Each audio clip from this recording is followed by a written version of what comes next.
Assalamu alaikum, ma'am. Assalamu alaikum, Sister Martha. How you doing? Oh, wonderful. But I need Uh, to connect with you. Alhamdulillah, alhamdulillah. After the program is over, I talked to Mark Shahid. I told him I would speak with you and see if we can't get together on something. He said there was a little bit of confusion, I'll say. So I said, well, I'll talk to Sister Martha and we'll get it all straight, Oh, inshallah. okay, So because whenever you if it's uh, yes, if it's about we won't do it live on air right now. no, no.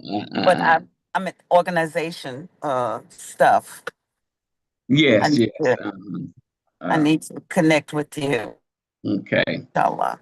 All right. Well, that'll be fine. Alhamdulillah. There. I went on a cruise there last week, and it was good. I was able to learn a Yeah, lot. you look refreshed. I Well, guess you refresh. You always look refreshed. So I don't know. Alhamdulillah. Yeah. Well, the biggest thing we learned with what I saw, and I've seen it before, but when you're at home, you don't see it or not. We were able to watch, after the Fajr, after we made the Mm. Fajr, we was able to look out our window there. We had a balcony and see the moon. It was so beautiful. And, Oh. the sun would come up maybe half an hour or so later. So we was able to observe that. So you go to the other side of the ship and you Mm. see that beautiful sun coming up and you just really think Allah, how beautiful his creation is. Allahu While we Akbar. were on there, um, we were able. George was took pictures of a beautiful rainbow. I said, "Boy, that is beautiful." And then I understand after we got back that New York even had a rainbow. I said, "I wonder was that the same rainbow that we was looking at?" But I think I more beautiful than New York was. But it was beautiful. But inshallah, we'll you got my number, and I just got your new number. Okay. Send it to me. So I just, matter of fact, about 10, 11 o'clock, I found it last night because these phones when they update, they don't. I don't understand all that stuff. They change it too much. Okay. Well, It, inshallah, I look forward inshallah. to speaking with Alhamdulillah. you. All Uh, right. okay, alhamdulillah. Alhamdulillah. I'm gonna go on mute. Okay. Assalamu alaikum and welcome to another edition of Solution to Critical Issues, where we talk about the issues of today. We'd like to start the program today by starting off with our disclaimer. It says the contents of American Muslim 360 Broadcasting Network is intended for general information and community service purpose only. Views expressed by the hosts or guests are their own and not necessarily the official position of AM 360 or the parent corporation. Community-wide Sure Conference, Inc., or its board of directors. Contents is not designed to provide specific or personal medical, financial, legal, counseling, or other professional advice. No liability, explicit or implied, shall extend to the host, AM 360 or CWSC. We encourage you to consult an advisor for your specific circumstances. AM 360, the AM 360 logo, where your intellect is respected and your voice is protected, are trademarks of CWSC and may not be reproduced without written permission. All contents is protected by the U.S. copyright laws and may not be commercially reproduced, distributed, transmitted, displayed, published, or broadcast without prior written permission. Contents may be accessed for non-commercial individual listening purpose. We start off with Al-Fatiha this morning. Al-Fatiha is the opening prayer that we say there, and we have been talking about for probably the last 6 to 9 months or so. It seems like it's been a year, but it's still so much more that we can say on that. But we will repeat, we will say it in the Arabic language that I think is important, and we will repeat it in the English, inshallah. Bismillahir Rahmanir Rahim. Alhamdulillahi Rabbil Alameen Ar-Rahmanir Rahim. Maliki Yawmiddin. Iyaka na'budu wa iyaka nasta'in. Ihdina siratal mustaqim. Siratal ladhina an'amta alayhim. Ghairil maghdubi alayhim waladdallin. Amen. In the English, and we'll try to give some of the translation that Imam Muhammad gave to us in the way that he said it. And not that there's a right or wrong in this. As you read the Quran in many different translations of the Quran, the Arabic is always the same in all of the Qurans. Sometimes the numbering is a little different. We said the seven most oft repeated verses. In some Quran, they will do things a little bit different, but the Arabic is always the same. We say, with the name of God, merciful benefactor, merciful redeemer. All of the praise is due to God, Lord of the systems of knowledge. Thee do we serve, in thee, and some say alone, do we seek for aid. Show us the way of those whom thou hast showed thy mercy, those whose portion, and not those whose portion, who go, whose wrath has been brought down on, or who go astray. We say it so much in Arabic, so it may be a little bit, may have made it a little different in English there, but you have the gist of it. We've been studying Al-Fatiha for, like I say, for a minute there, and we have said that the Al-Fatiha is the essence of there. Some we've used different words. It's the keys to opening up the Quran there from our understanding, but it's the very essence. When you study the Quran, you'll find out that it's the essence of the book. Everything else after Al-Fatiha uh, is can be related back to Al-Fatiha, and we have to understand that. And there's some very good material that's out, that's available to anyone who's interested in studying the Al-Fatiha in the Quran. And there's a whole book um, that was by Imam Muhammad, dedicated to him in his translation of Al-Fatiha. And this is a book, and I don't know if you can see it real good, but it's called the Tafsir al-Quran al-Qudus of the Holy Quran, an explanation of the Holy Quran, Surah Al-Fatiha. And Imam Muhammad um, goes through, because it's his uh, interpretation, we'll say, of the book, and it's about 100 or so, a little over 100 pages.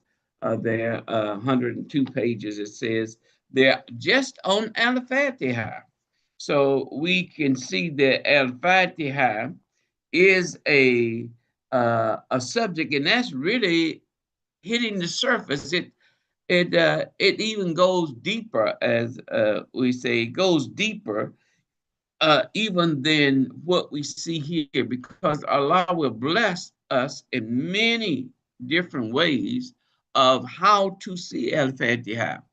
And the way He blessed you may be different from the way that He blessed me, or He blessed another person.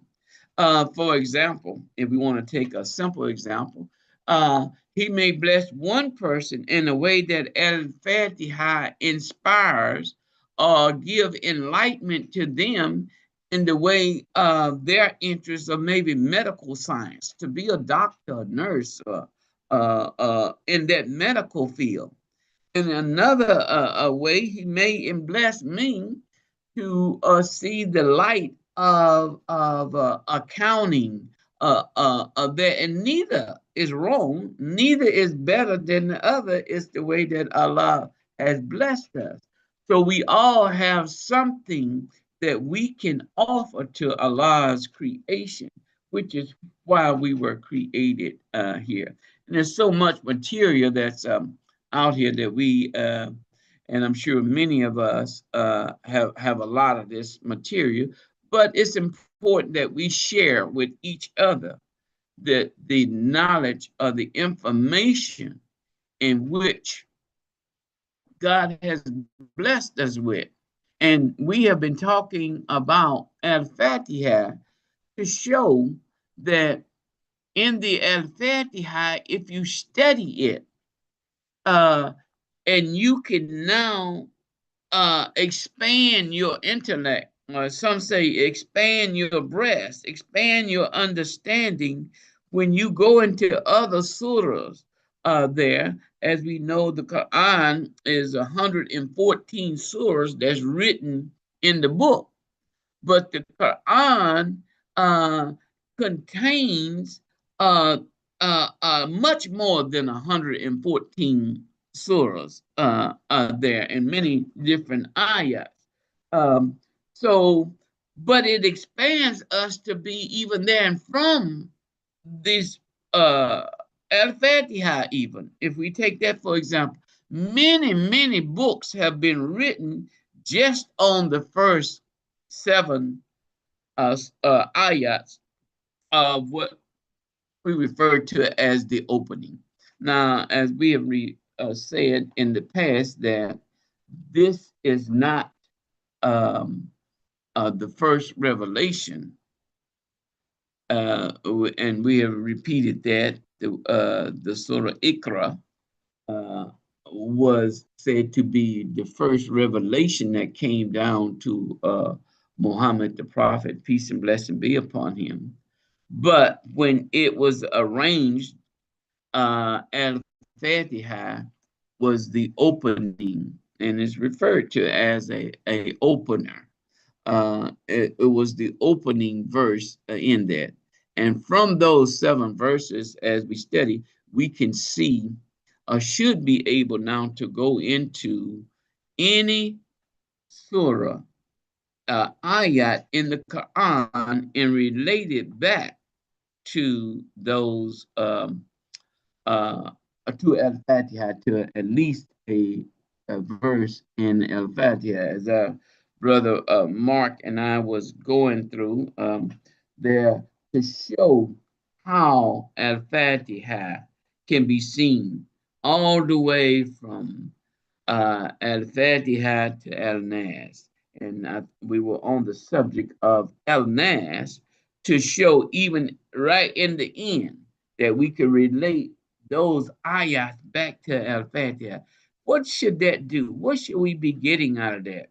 Is it just a good conversation, or should it be opening our minds up to those different uh, expression that Allah gives the human being? As I said, the inspiration will be different for different people.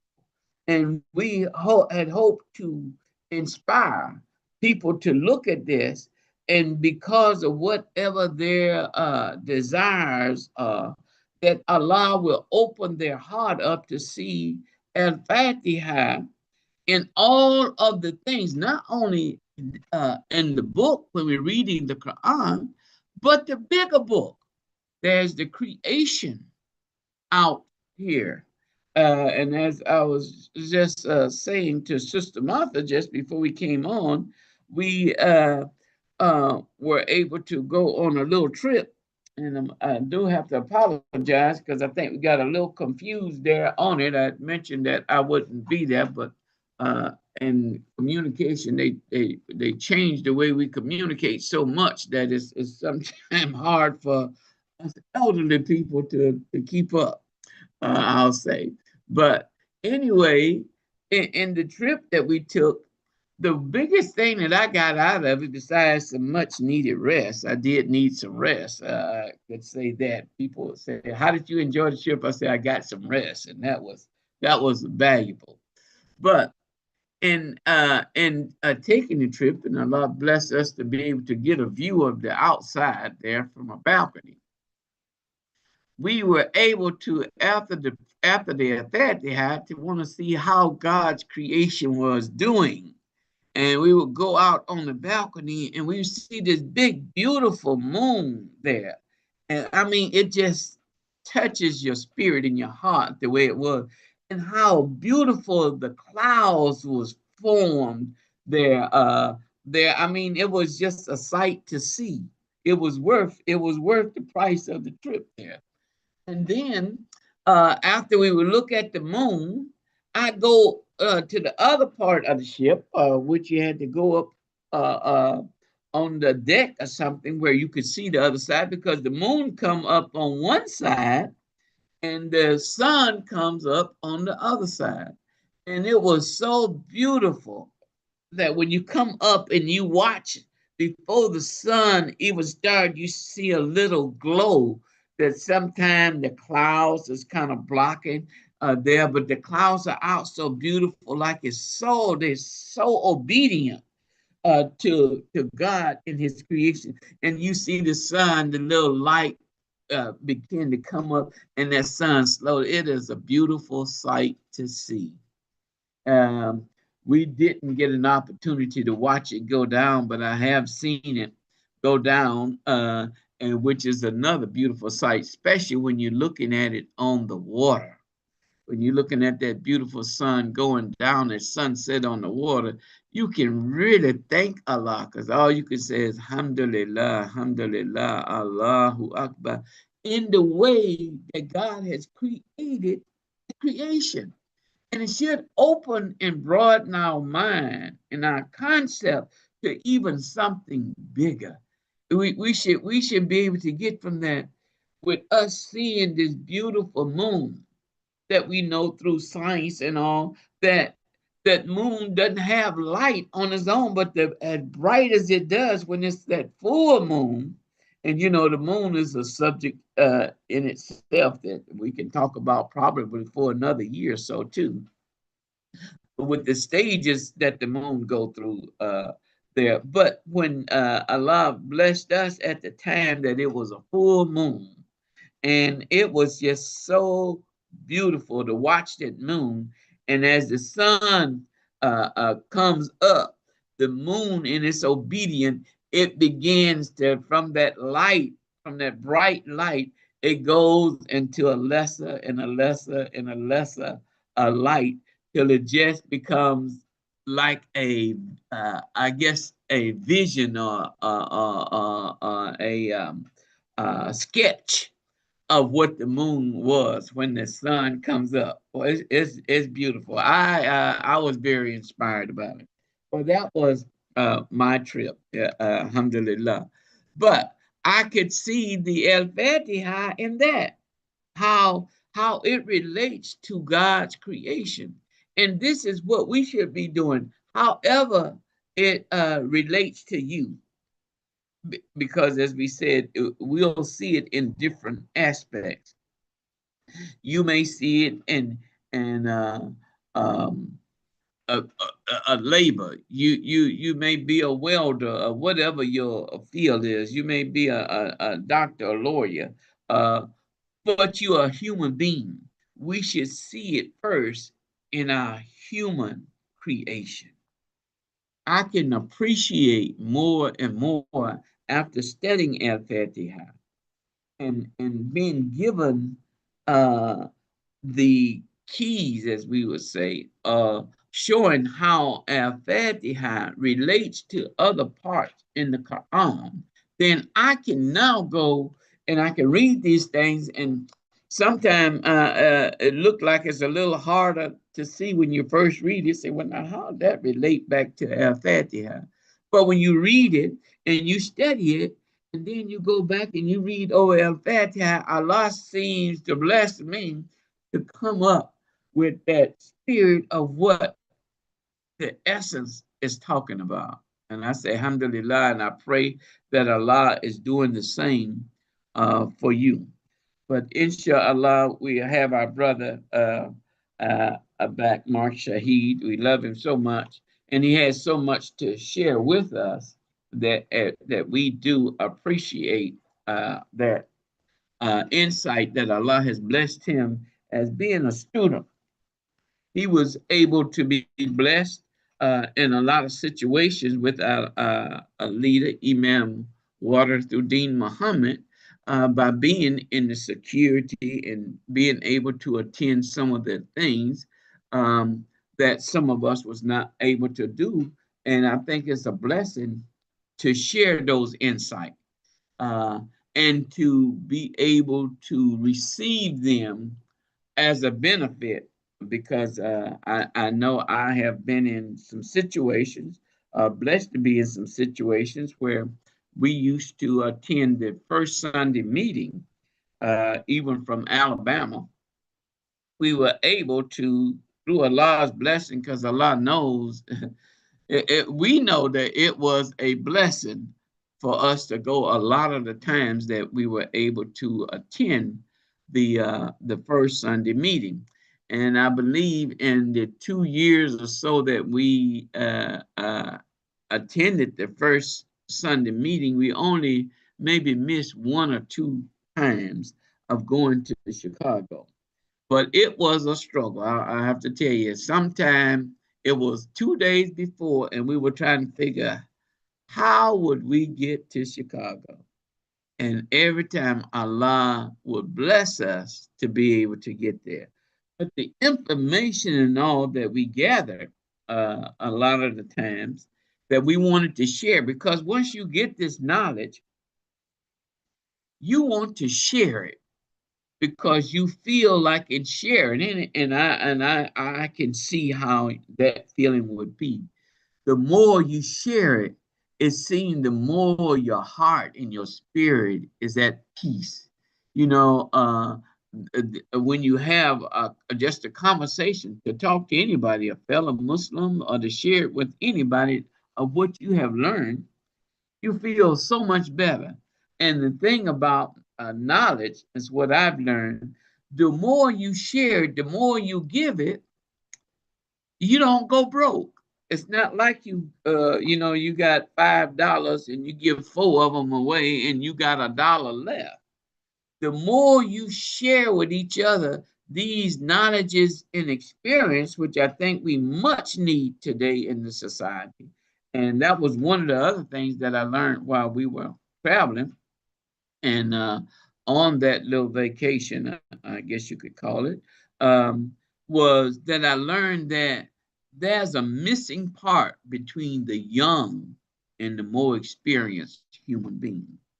So that part is missing, and it begins to be disrespectful, as we can say, with young people. And the problem that's worse than that is that they don't even see themselves as being disrespectful. Um, which is, that's another subject, but it's an environment that has been created for them that they seem to think that it's natural, but they missing a very important part of their development. And that part is being able to get the wisdom and the knowledge that elderly people or experienced people can share with them to make them even a better human being, to have their growth to be much smoother, to, as they say, to smooth out some of the bumps that's in the road. They miss that, and they don't even understand that they're missing it. So we do still have a job to do, and I guess it's always been those who know is to teach those who don't know. And so we can't give up on them. Some I've heard in some conversation that, hey, this is just a lost generation. No, we can't go with that attitude, because that generation is the generation that's going to represent us. And you have to think about what kind of representation you want. You want people who have no respect for the environment, no respect for their elderly. And I remember one little situation on that trip that we were on the elevator, and this young man and with a lot of other young people that was on it, and they were talking, and he said some word that had some profanity in it, and my wife had to say, "Young man," he said, "respect us, show us some respect." And he apologized, and I understand what he's saying, because if he hadn't have been corrected, he would have thought everything was all right.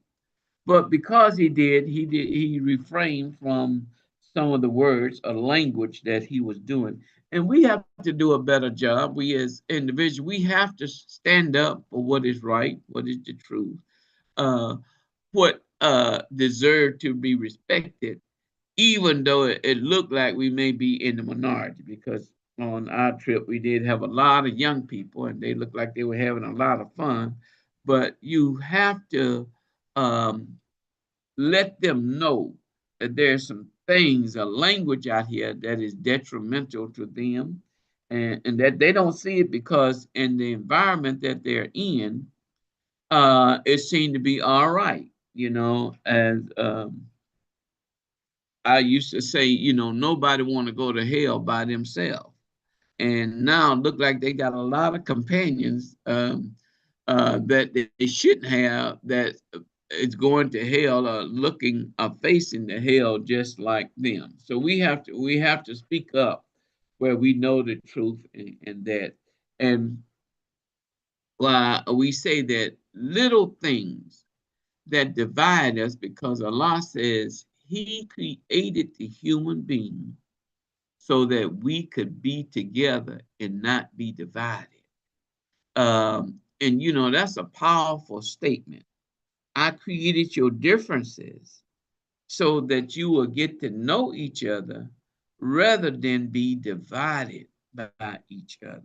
And this enemy of the human being that we refer to as many different things is set out with his whole goal.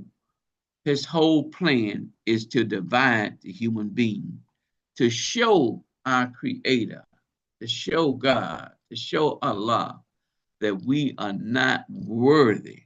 Now, I don't know why anyone or anything would take up that type of attitude to prove to God, and God give him a simple thing. He said, I know what you know now. That should have been enough. But it wasn't. He said, just give me a little time and I'll prove to you that they are not worthy of the position that you placed them in, because they will never serve you like I serve you before you created them. So we got a ways to go, but we've come a ways. And through us communicating with each other, then we should be able to grow. Our intellect, our spirit should be able to grow. And I may say something that inspire you, and it inspire you in a way that once you are inspired and you come back and tell me your inspiration, then it inspires me. And I've had people to do that in my life. When they're telling me, I'll be so inspired by what they say, and then they turn to me and they say, "Well, you the one that inspired me for this." And you try to figure that one out. But we thank Allah for that. But that's what we have to do. We have to inspire and work with each other through what we know, with what Allah has blessed us with. Now, what I would like to know from our listening audience is that we have been going over Al-Fatiha, these things, and I'd like to know, what have you gotten out of this learning lab, as we sometimes refer to it as, or these conversations that we have had in Al-Fatiha? How has it inspired you? What have you learned to say there? Because uh, um, there's a philosophy that says if a teacher hasn't taught, then the student doesn't learn. And if the student doesn't learn, then the teacher hasn't taught. And I used to try to look at that in a different way and say, that don't make sense. You mean, hey, but as I began to study it, it doesn't matter. If you got a class of however many, 20 or 30 students, and 19 of them learn from what you're doing, but one did not learn, then that student hasn't been taught. It don't matter how much you taught, they haven't been taught. So a teacher has to weigh from time to time, and in the education system, they call that a test. We're gonna have a test to see how well did you learn the information that was trying to be um, given, and is your understanding the understanding that um, was to be given. And they got their grading system, which I don't necessarily agree with, but they will grade you from 0 to 100 there on those tests as to see what you're understanding. So we have to stop and pause sometime to see what have we got. Are we really understanding the way? Maybe you got an understanding that will even inspire us in there of what you got out of Al-Fatiha. So if you do have a comment, a question, do raise your hand. And I see we do have a hand raised here. Sister Martha, Assalamu alaikum. Alaikum assalam. God's peace be upon you, Imam Henry Hasib. And of course, alhamdulillah, from the explanations that we've gained, my mind is quickly going back to the deliveries shared by Mark Shahid and the expressions of Imam Warthi Muhammad, mercy of Almighty God be upon him, and being an avid reader of course of the Imam's thinking, all right, his thinking, and then reading Quran, and then lifting my head from the book pages and reading Quran, the greater book, really appreciating. So the first thing that stands out from the process here is the sections of the Al-Fatiha, the particular sections where, if you're going to say Bismillahir Rahmanir Rahim, then that's one. And so the sections, the progressions, and the connections, I gathered that. And so when I'm reciting Al Fatiha, it's embedded in my mind that I'm reciting the words, but now I'm more on going and looking up the words and seeing what those words mean, and then looking at Imam Warthi Muhammad's wording or recommendations, and understanding systems of knowledge versus just leaving it at the word worlds, that Allah is the Lord, and then even going through that interpretation as Lord. So those many points of referencing and acknowledging and studying and paying attention. Number one is paying attention. So that's what I've gathered from being in the class, a workshop, learning lab, from the both of you. And there was one other thing, uh, that as we don't necessarily have to say aloud, "A'udhu billahi minash shaitanir rajim," that it was stressed that we don't want to give shaitan that much of a recognition, outward recognition, but we know that it is because of Allah being the creator and the Rabb, like a mothering nature kind of situation, really loving one. So I'll stop right there with alhamdulillah.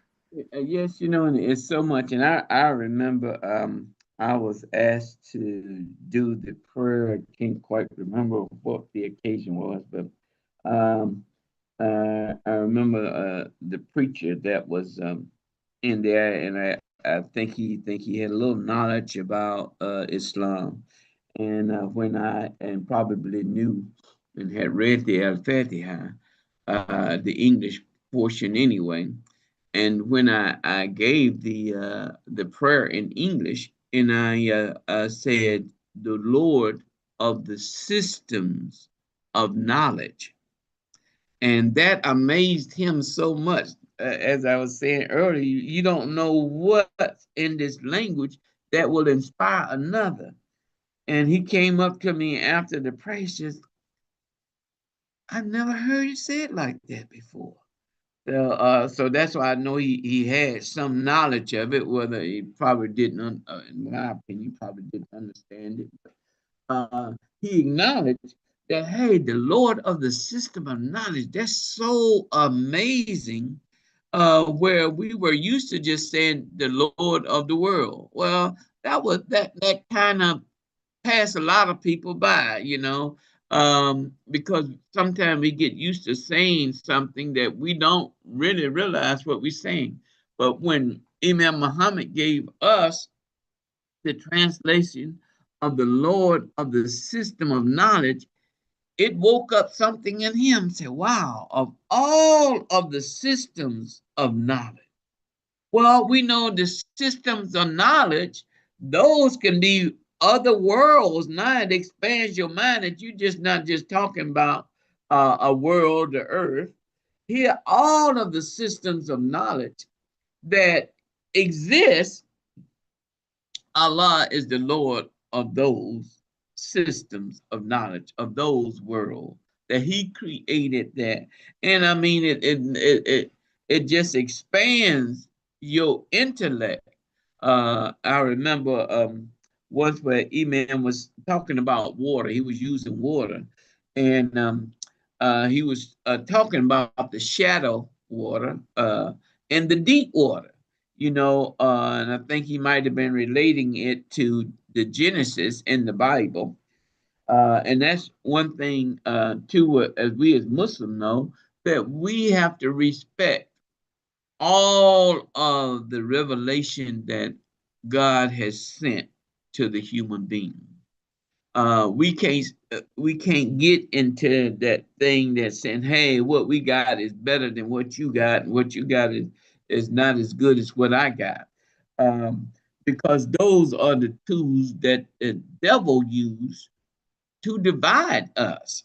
That's all he want to do. He don't care about the knowledge at all. He just want to cause you to argue and to fight over that knowledge. And you've heard me use the example. If you're in the 12th grade and I'm in the first grade, then your 12th grade don't make you no better than me. It may make you more knowledgeable, and it should, because there's a natural growth that the human being should go through. You should have more knowledge because you have went through uh, the grades that I yet have to go through, but it does not make you better. And as we were saying, Allah made these differences so we get to know each other and not despise each other and saying that, hey, I'm better than you because I've already went through what you're going through. And that makes a difference. If you share that information with me on the level that I can understand, and each level we get to, there's always even more understanding. And I use that example. Sometimes I say, especially in the medical field, these doctors learn a language that the average person does not know about. And I know I'm that average or that lay person that don't understand the medical field. Well, my wife is in the medical field, so when they're talking what I call medical or doctoring talk, they're special when he's talking to maybe another doctor or nurse or da da da da about it, then I don't understand what in the heck they talking about. But because my wife is in that medical field and she knows uh, some of those terms that they use, then she can break it down to me on the lay person term. And of course, the doctor try to do that when they're having a conversation with me. But when it's about you, of course, they talk to each other. They talk in a different language. Well, that don't make the doctor better than you. That says that maybe they got knowledge in that particular area that you don't have. And that's what we have to begin to respect each other. And if we want to know about it, then we have to question. That's where the questioning comes. Because a lot of times we'll hear something, and if we don't understand it or don't agree with it, we just toss it apart. But once we start questioning it, not questioning it in a way of trying to prove something wrong and that, because that's a different type of questioning, but questioning in the way of one a more understanding of what is being said. And then when we get a understanding or a clear understanding, then we can make a decision whether we agree or disagree with the knowledge that's being given there. But that is, I think, one of the problems we have in society too, that it is said that when we communicate, when they communicate with us as the public, they talk to us on what is considered a 6th or 7th grade level, that to make sure that people can understand what is being said. Of course, any level of knowledge can be put in a way that it can become deceitful. And that's the knowledge we know we have to watch there. And it's given in different scriptures in different ways, but we have to watch that knowledge of whatever level is being given to deceive a person or to trick a person, because we know that that's wrong knowledge. And that we have read in the Revelations and seen it and the creation are how those things comes back to haunt us as a human being, you know. And I say to people, you do good, then good will come to you. But that don't mean you're not gonna have a trial. See, because sometimes when you tell people good is gonna come to them, they don't think they're gonna have a test or a trial. They're gonna have to overcome any hurdles to get those rewards and benefits of the good that they do. So you just can't say I'm Mr. Goody Two Shoe and expect to do nothing and good come back to you. You're gonna have those hurdles, and that's where we should share with each other those things. But if there's anyone else that's got a comment or a question, want to tell us whether you have learned anything from these talks that I think we've been doing over a period of time here, that have you got anything? Were you able to expand your intellect? Were you able to see a little different? The Al-Fatiha that we are talking, can you see how it relates to in the book, the Quran, to the other surahs? Or can you even look further into the bigger Quran, the bigger world, the bigger book? Can you even see that Al-Fatiha and those things, that there is no God but God? And to see how we ask that creator, that we acknowledge him as the creator, which is important. I ask people a lot of times, Sister Martha, is what I asked them. I said, now, how do you see God? How do you see God? And I think that's an important conversation that we should have. How do you see God? And a lot of times, in people trying to explain, which is a hard thing to do for a lot of people, they say they believe in God, but they can't tell you how they see God. Did you have another comment, Sister Martha?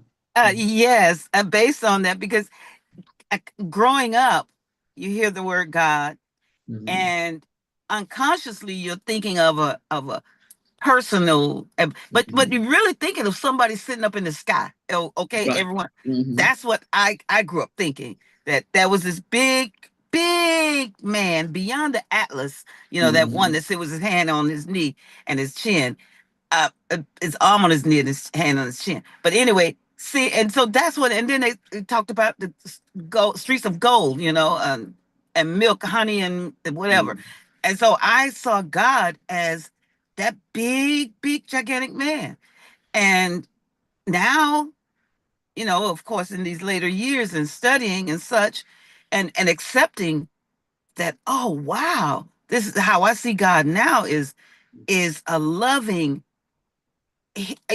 hearing is not held by us. So I'm not trying to put my mind around Mm-hmm. God, but I'm looking at the forces and the capabilities, and that gives life to everything. And so I'm not seeing it as something I can identify and put my hand on. I don't want to do that either. But I appreciate, it makes me appreciate all of the mercies that we are afforded, that seen and unseen. Well, you're right, but when I ask that question to people, especially most of the folks that have those conversations with, is people other than those who practice the religion of Islam. Um, Even though I do ask them too, and I kind of get the same thing. It's a shocking question. How do you see God? uh, but usually my Christian brothers and sisters there, and they go blank. Wow, they don't know how they see God. All they can tell you is they believe in God, but they can't tell you how they believe. Now they'll start coming with some of the stuff that they taught. Um, in there, they'll start talking about our brother Jesus there, and uh, I say, well, do you see Jesus God? No, no, he's the Son, and that shows you right there that confusion have been put into their intellect of who God is, because if they can see God, in the sense that they are describing him in, then that God that they are describing is usually smaller than they are. And it just reminds me of all of the things that our father Abraham went through in his journey. And even after that, they built the Kaaba there in that to recognize and to acknowledge that God is one, how things went back to over 366 gods that was allowed to be put into that house because of the misunderstanding of how people see God. And I think that's a big problem that we have today. But Al-Fatiha opens that door for us. It's Marcus said many times, say it's an opener. We say it's an opener. It opens. It's the essence of what you're going to be building on. It's the foundation of what we're going to build on. And I find out it helps me as a human being when I can see that. And Allah expands that, and I used that trip that we were on there because we were able to look at God's beautiful creation all early in the morning before the interactions of the human beings. And my wife around here, we have some birds that she feeds, um, and they eat pretty good at my house. She don't like me saying that, but I think I mentioned once. I think the birds eat better than I do, but I guess that one didn't go over so well. But anyway, we have some birds, and we have learned a whole lot from the birds.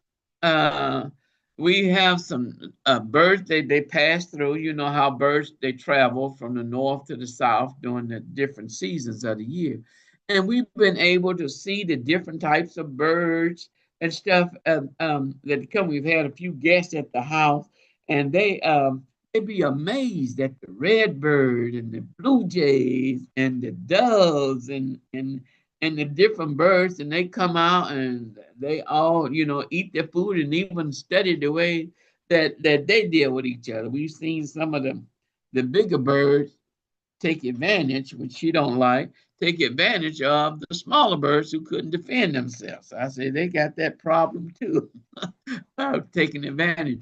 But the birds come out and the squirrels come out, and I tell you, our yard is like a little park there, except that in some of the parks, especially when we was overseas there, we were going to some of the places where the birds have gotten used to the human environment, and hey, you walk by them, they don't get up and fly or anything. They just continue what they're doing.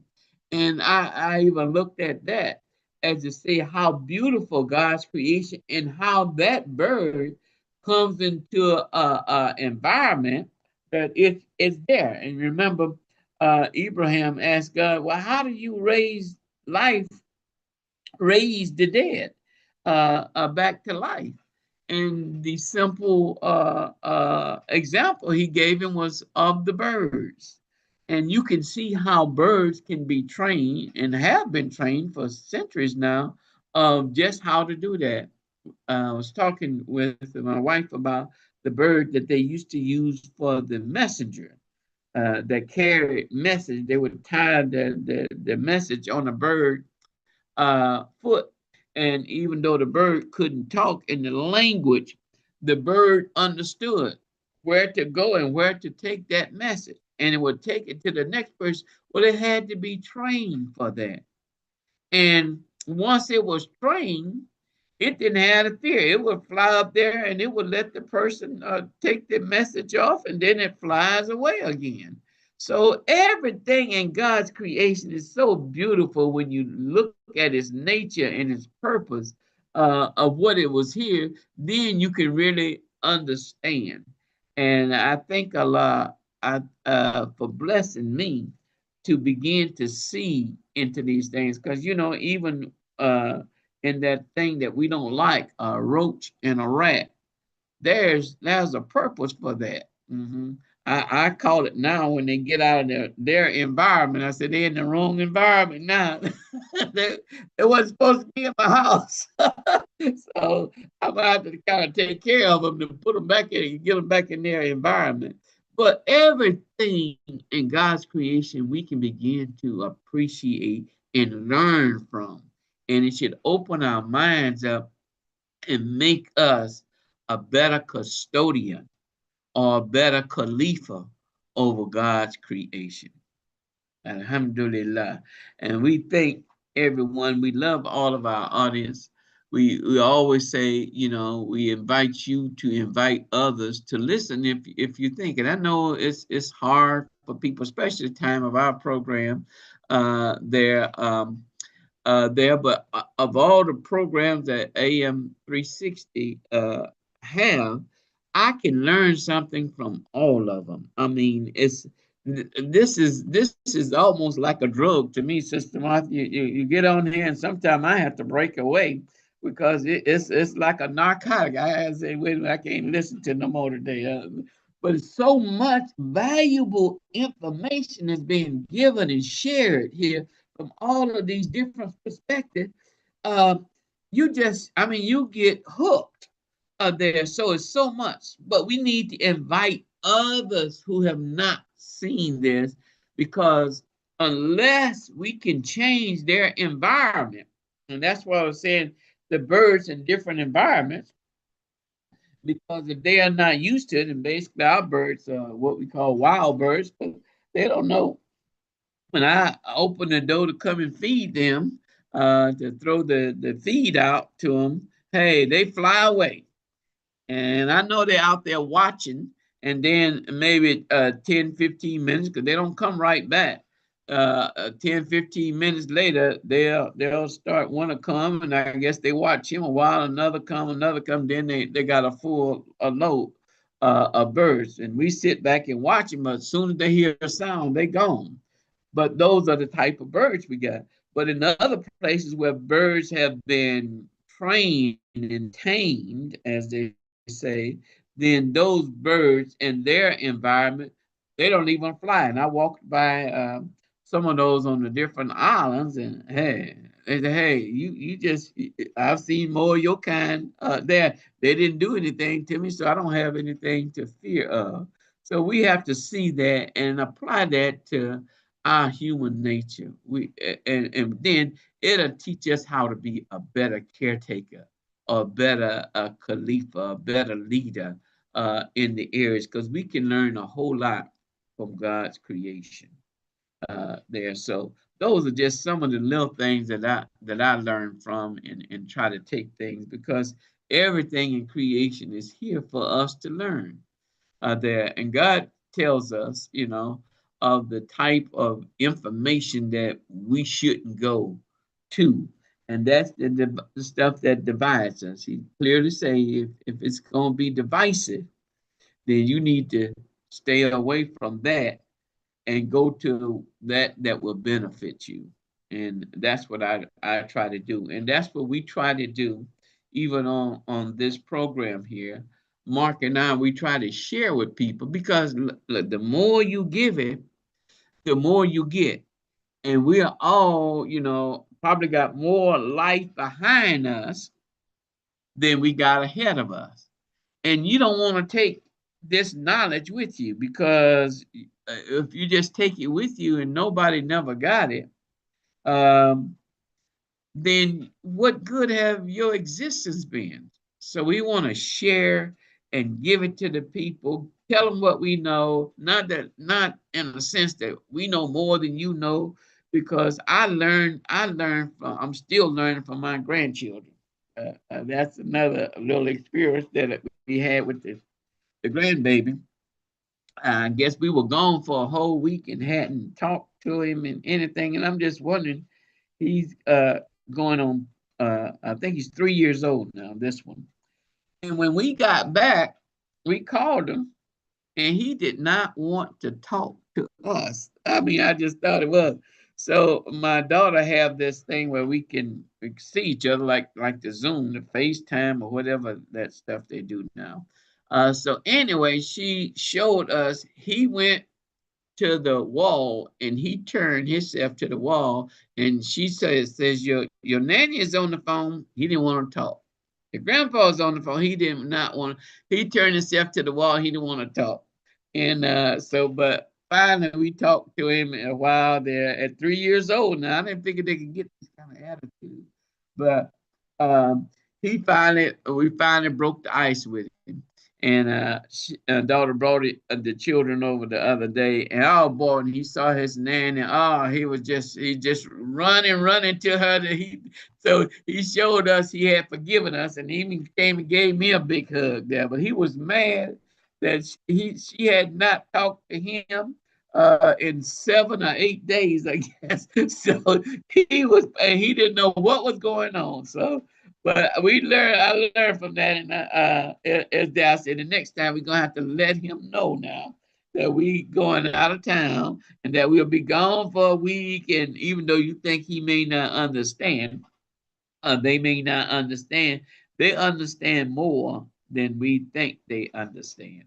So those are little things that I pick up in life, and it just make me a better person. And I thank Allah for them there. 'Cause I look at those little things there, and sometimes they're more important than what we see as the big things in life, of what we think is the more important life. Just that little child, but it just amazed me how that happened. I said, what are you mad about? We hadn't did anything.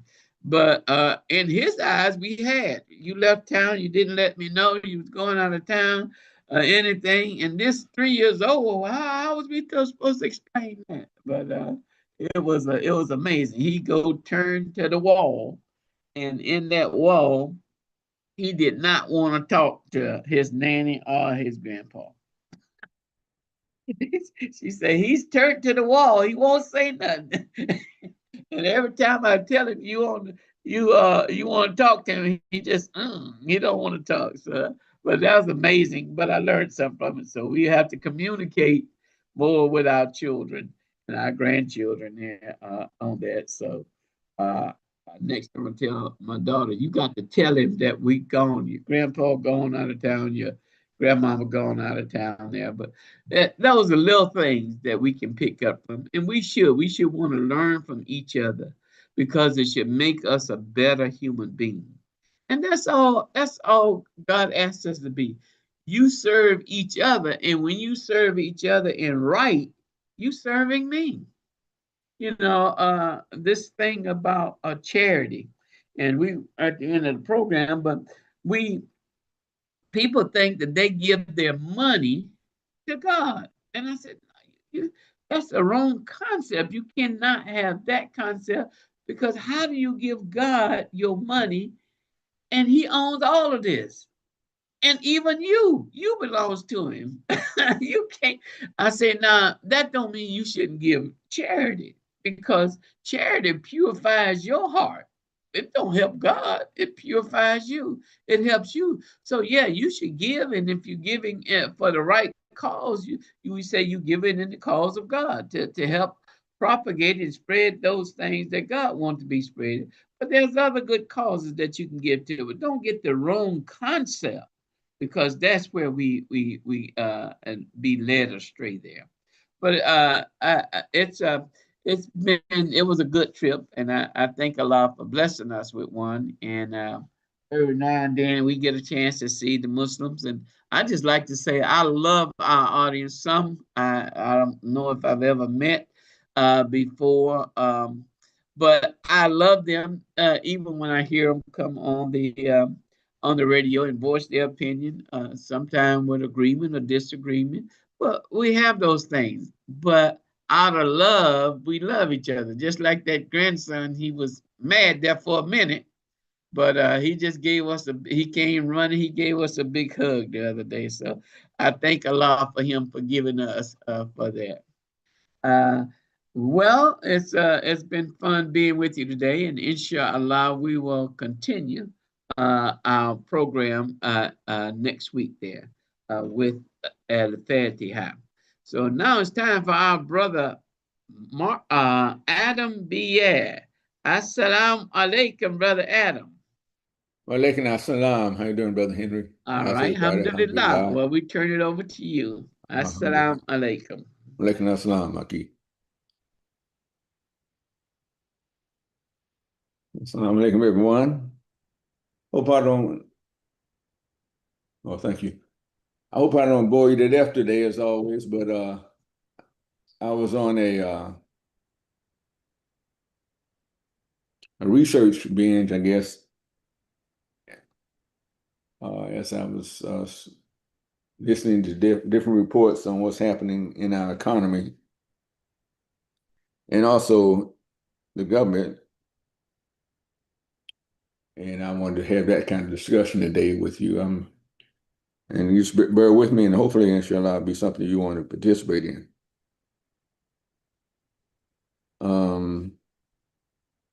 Give me 1 second, inshallah.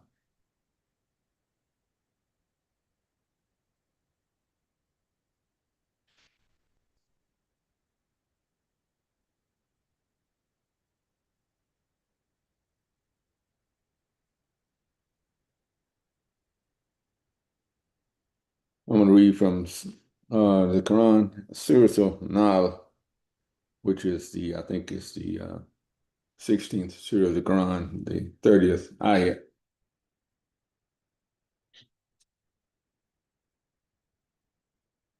أعوذ بالله من الشيطان الرجيم.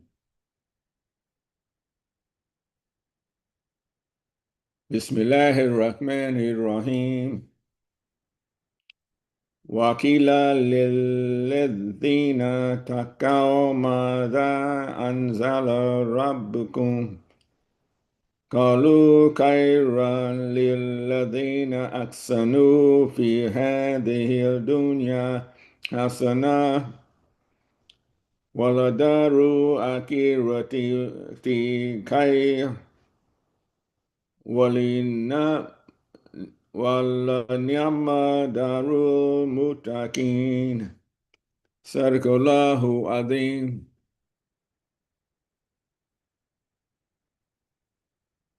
In the translation that's given by Abdul Yusuf Ali, with Allah's name, the merciful benefactor, the merciful redeemer. To the righteous, when it is said, what is it that your Lord has revealed? They say, all that is good. To those who do good, there is good in this world, and the home of the hereafter is even better. And excellent indeed is the home of the righteous. Sadaqallah. Allah speaks the truth, and surely Allah's words are true. Alhamdulillah. It's kind of mirroring what Brother Henry was saying as he signed off. And our posture should be, our focus should be, as Muslims, as believers in Allah subhanahu wa ta'ala, no matter what is taking place in the broader society, we should always remember that Allah has a higher purpose for us, a better purpose for us, a more excellent purpose for us. And we should strive to try to fulfill that purpose, inshallah. As I said, I wanted to go through sort of like it's a rehash. You know, we might have talked about tariffs and things that are happening in the economy that is drawing attention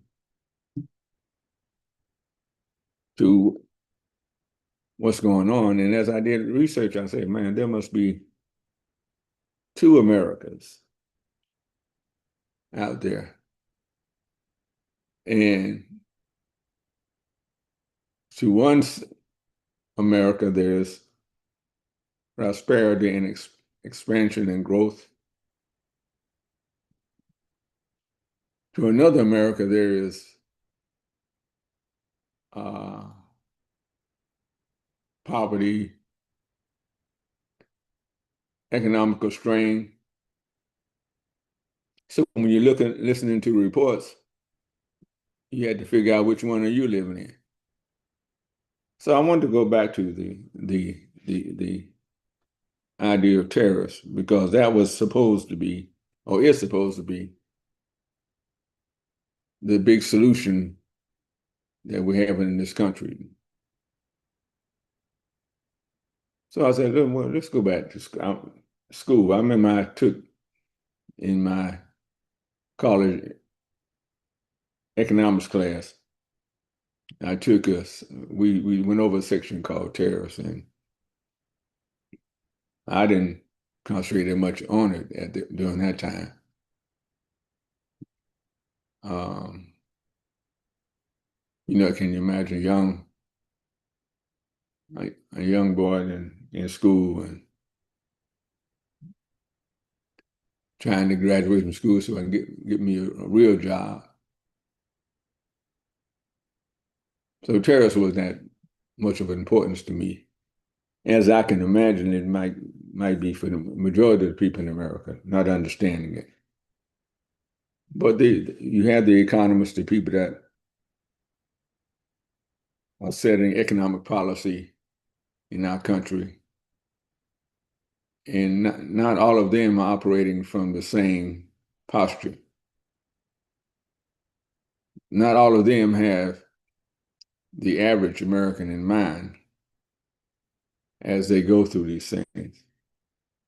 They have something else in mind. Maybe they have a master over them that is in mind. So let's go through this right quick. I have a quick PowerPoint,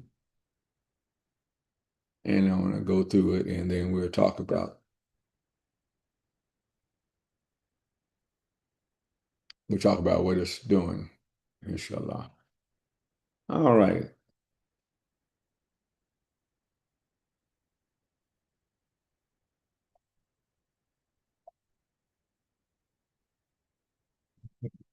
Here it is.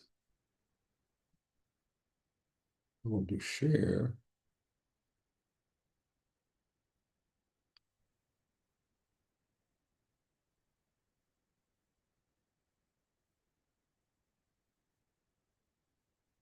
All right. So, broad question. What effects does tariffs have on the economy? I've seen error already. During his second term as President of the United States, Donald Trump enacted a series of steep tariffs affecting nearly all goods imported into this country. From January to April 2025, the overall average effective U.S. tariff rate rose from 2.5% to an estimated 27%, the highest level in over a century. It's important. Now, at one time, there were tariffs up in the 20%, so 27%. And then it says, after changes, negotiations, and the invalidation of certain tariffs by the Supreme Court of the United States, the overall average effective rate was about 11.8% in 2026. The items most affected by the tariffs are metals, items mostly made of metal, and vehicles. All right. And if you can remember some of the things that were stated when the tariffs were enacted, what they would do. And this is part of the Make America Great campaign. So one of the things that tariffs does, it increases the cost of imported goods. Businesses often pass some or all of the costs on to consumer. This can lead to higher prices for products such as electronics, clothing, vehicles, and household goods, depending on which imports are affected. Now, we do know that food prices are affected, right? Because a lot of our suppliers, the country that supplies us with a lot of food products, just happen to be south of the border, or maybe as far as South America, right? Oh,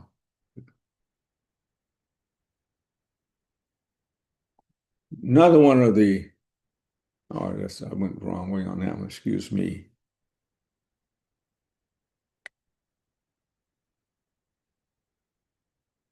Tariffs can make imported products more expensive, giving domestic producers an advantage. And this is a key point. Make products expensive so that the domestic producers or manufacturers can have an advantage, because again, when goods and services come from certain countries that can produce those things cheaper, the prices are cheaper, right? And then it says it can preserve or create jobs in certain sectors. So I'm going to think about that now. I did a survey of my house about 2 years ago. And I went around my house to see if I can find some things in my house that was not made in China. And it was hard. It was hard. Well, since that time, it's expanded from China to Indonesia and other parts of the world. But very few of those products were made in America. I just to think about it for a minute.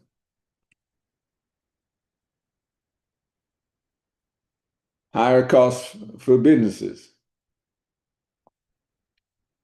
Many manufacturers rely on imported raw materials and components. Tariffs on these inputs can increase production costs, making it more expensive to produce goods domestically. Some businesses absorb these costs while others raise prices or reduce hiring. Today, very few businesses absorb the costs. Otherwise, they wouldn't be in business. See, the same way it was difficult to find non-imported things in my house. In a lot of the factories that are in America, it became difficult to find raw materials and components that were not imported also. So tariffs hit them also. Another problem with tariffs is inflation. And the cost of many products increases throughout the economy. The overall impact depends on how widespread the tariffs are and other economic conditions. And the tariffs that were imposed in 2025 were widespread. Not only were they widespread, they were high. And that contributes to inflation. I'll let you decide if we have an inflation problem right now. When you go to the store to buy something, you let me know. Changes in employment. The effect on jobs is mixed. Protected industries may add or retain jobs. Industries that use imported materials or face retaliatory tariffs may lose jobs. The net effect varies by country and by specific tariff. Okay, just to give you an idea of what tariffs can do. Long-term economic growth. Most economists believe that broad and long-lasting tariffs tend to reduce overall economic efficiency because they distort trade and competition. However, proponents argue that carefully targeted tariffs can protect industries important for national security, reduce dependence on foreign suppliers, and give emerging industries time to become more competitive. So when the economists and others think about tariffs, these are some of the things they take into consideration. These are some of the variables that they go through to decide whether to impose tariffs or not impose tariffs.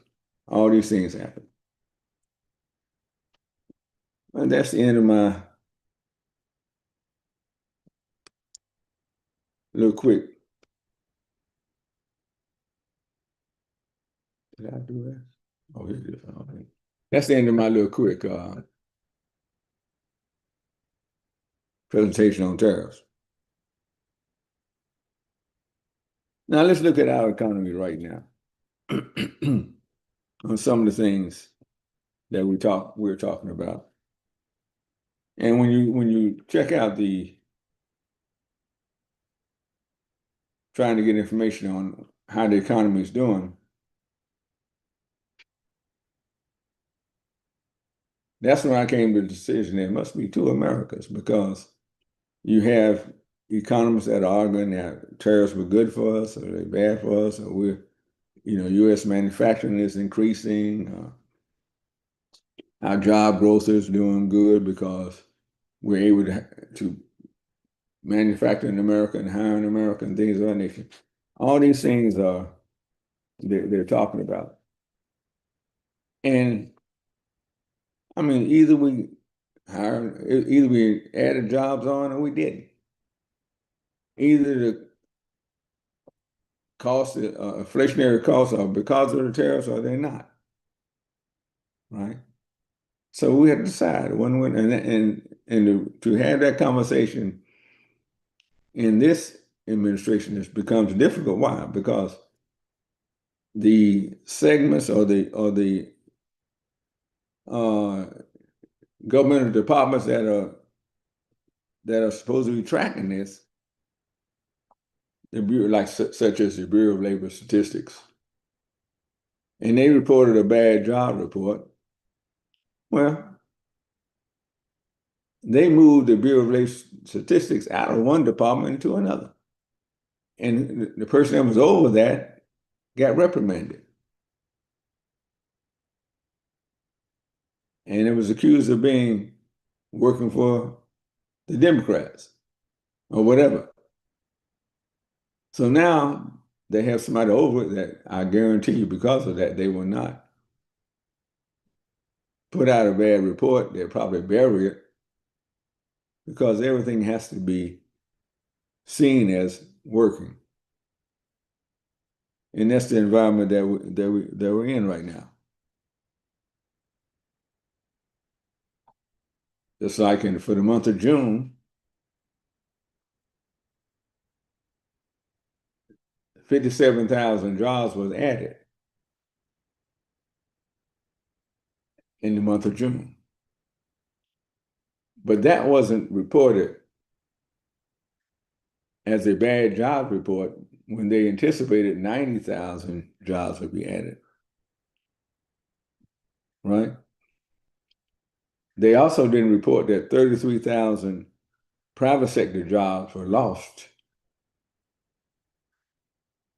Didn't report that too.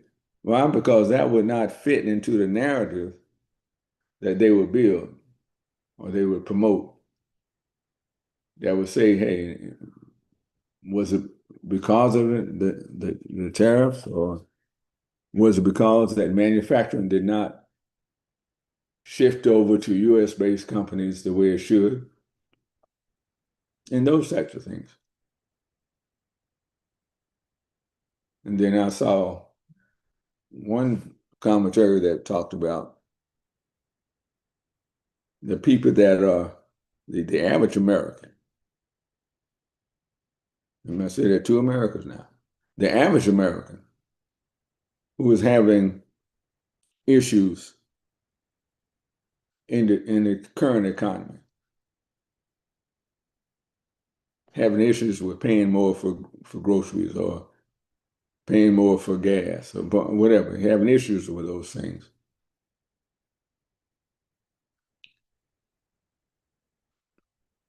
They see the economy as bad. Or it's not there are conditions in this economy is bad. Let me put it that way. Because the economy is not bad for everybody, by the way. It depends on from what perspective you want to look at the economy. It's not bad for everybody. Some say it's robust. All right. And you can imagine which crew is saying that. All right, because it's shifting from the average American to a certain type of American, certain type of citizen who thinks that America is open for business.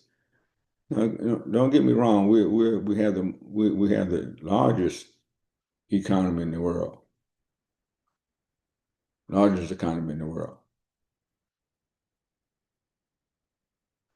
But because we're divided on certain things, we have to accept that this economy, no matter where we stand in it, is what we got. We have to accept that and can't ask questions and can't fight back. We just have to accept it. I heard one thing that was interesting. I thought it was very interesting that the president said that people need to not spend as much or not consume as much or something to that effect. And I agree. And that should be our position as Muslims. We should not be in this environment where we're wasting our resources. And there is an environment where people are just wasting resources. We should not be in that environment. We should be sober in our expenditures. Our appetite should not be turned on as much. We need to curb our appetites. I agree with all that. But don't tell me to curb my appetite when yours is robust. You have not made a meal that you wouldn't consume. That's not the spirit. To do it one way and then encourage certain kind of behavior amongst certain people and not encourage it amongst all people. I have a problem with that. Brother Michael, you had your hands up. Yes, sir. Assalamu alaikum. Walaikum assalam. I think we need to be careful because in dealing with other people's behavior, we can only negotiate. We can't make demands on others like we make demands on ourselves. That's just not how life works. We have other people. We have to come to a point, in my opinion, where rather than other people, we identify within our group those people that we trust in terms of working our way out of this survival mindset.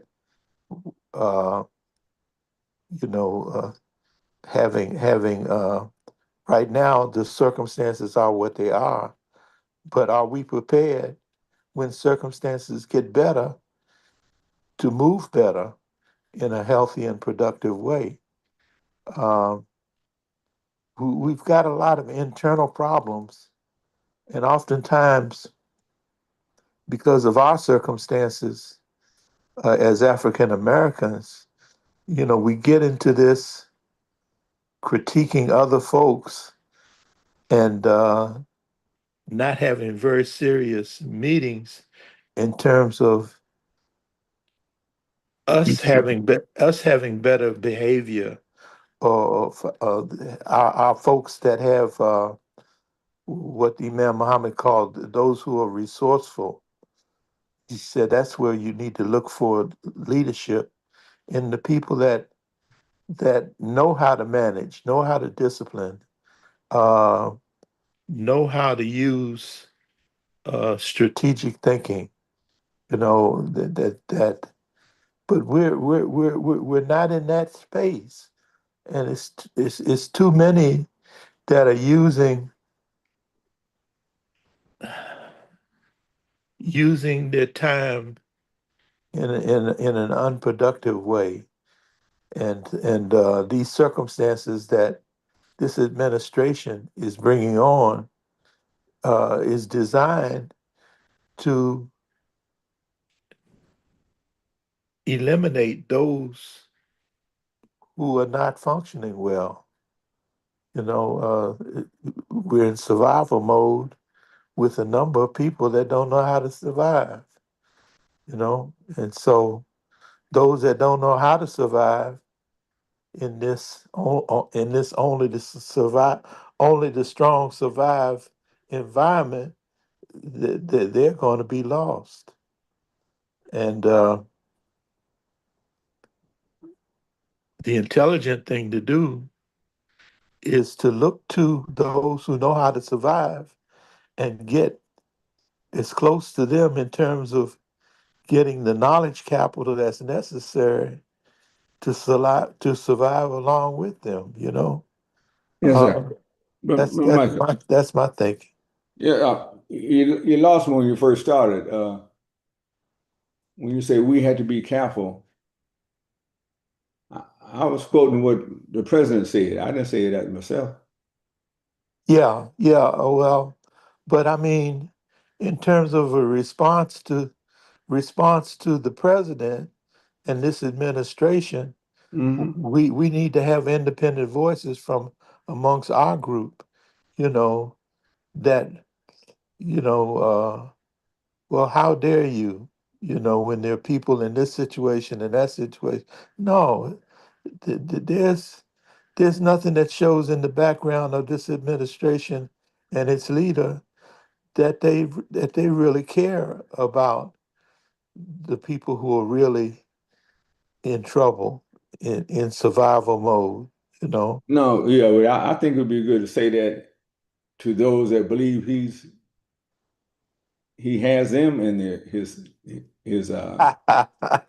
you understand? This ain't for I him. agree. Believe Yeah, me, this ain't for him at all. I mean, as far as I I'm concerned, he lost.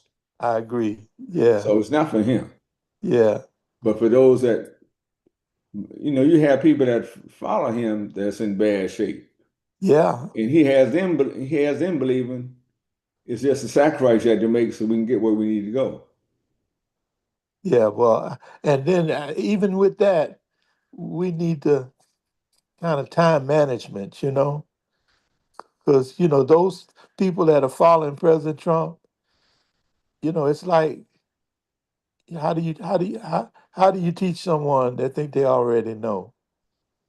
You know, Well, I understand, brother. Believe me, I'm talking about the ones that I'm around that they're on the fence. They can be saved.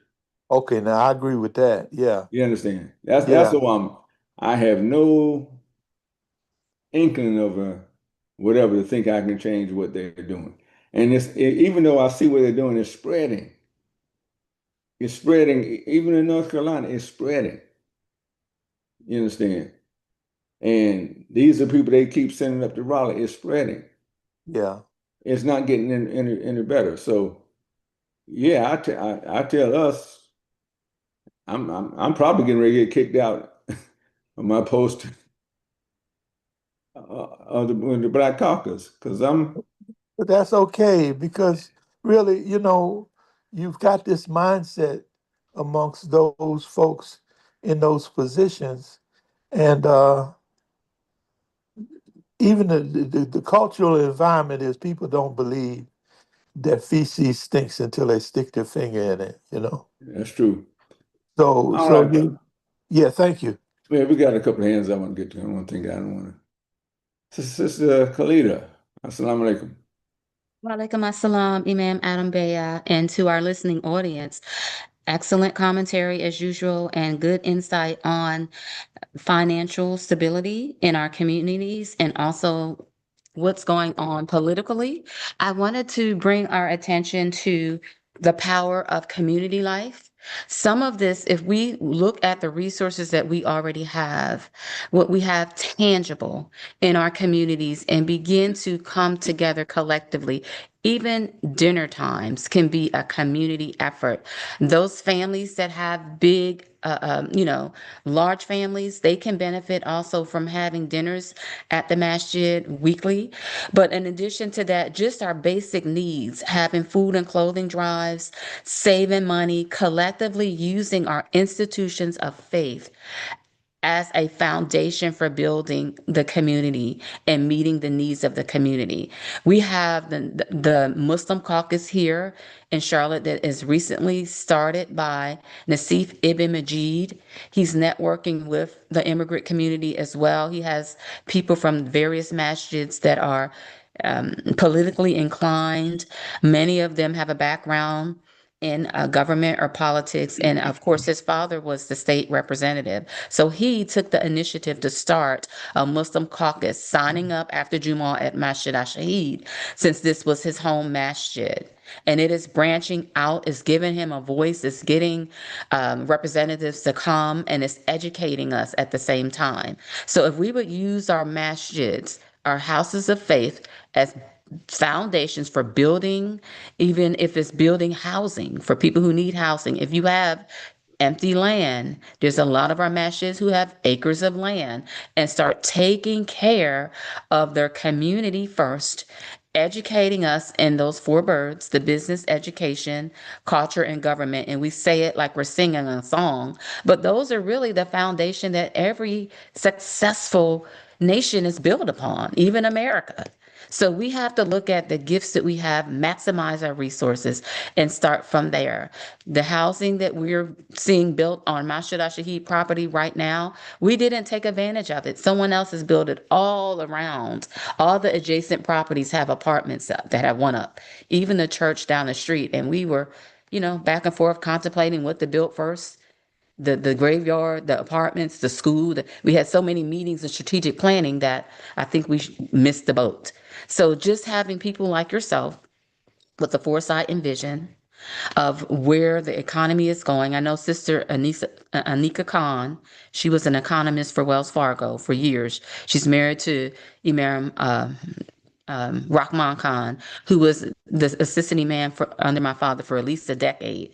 They recently came here and purchased another home back here in Charlotte, but they're stationed in New York. People like that who are intellectually inclined and also have this experience can teach, and they can also guide communities for building those model communities and preventing us from going in a hole. We can do things that will help us all save money, but also meet the needs of our community, and the basic needs for food, clothing, shelter.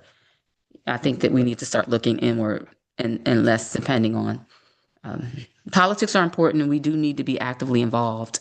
However, we need to use the resources we have. Yes, Thank you. Assalamu thank alaikum. you, Alaikum. Thank you very much. Brother Muhammad Sharif, you got your hand up. Yes, assalamu alaikum, Imam Alaikum Adam. assalam. I missed the first 15 minutes of the program. Oh, that was the most important part, brother. Pardon me? I'm messing with you.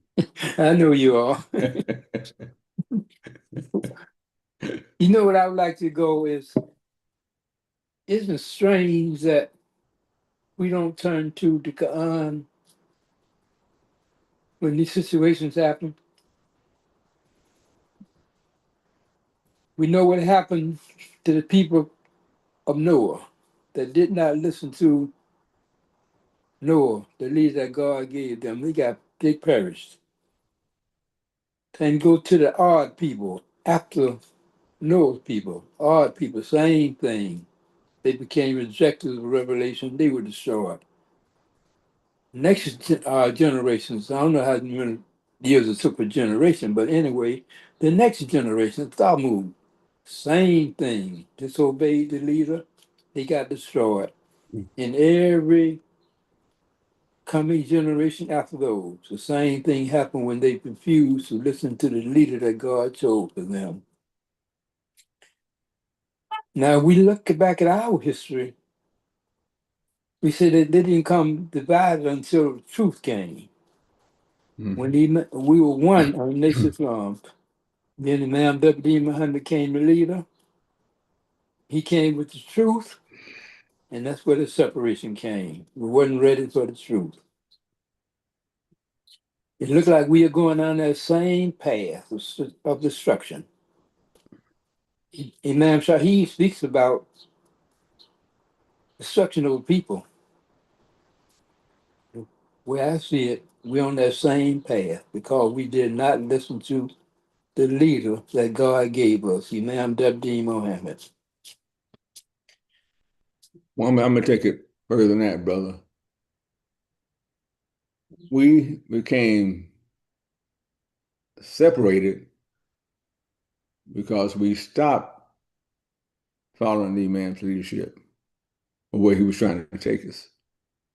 And we were infiltrated with people that say they are Muslims, and they are.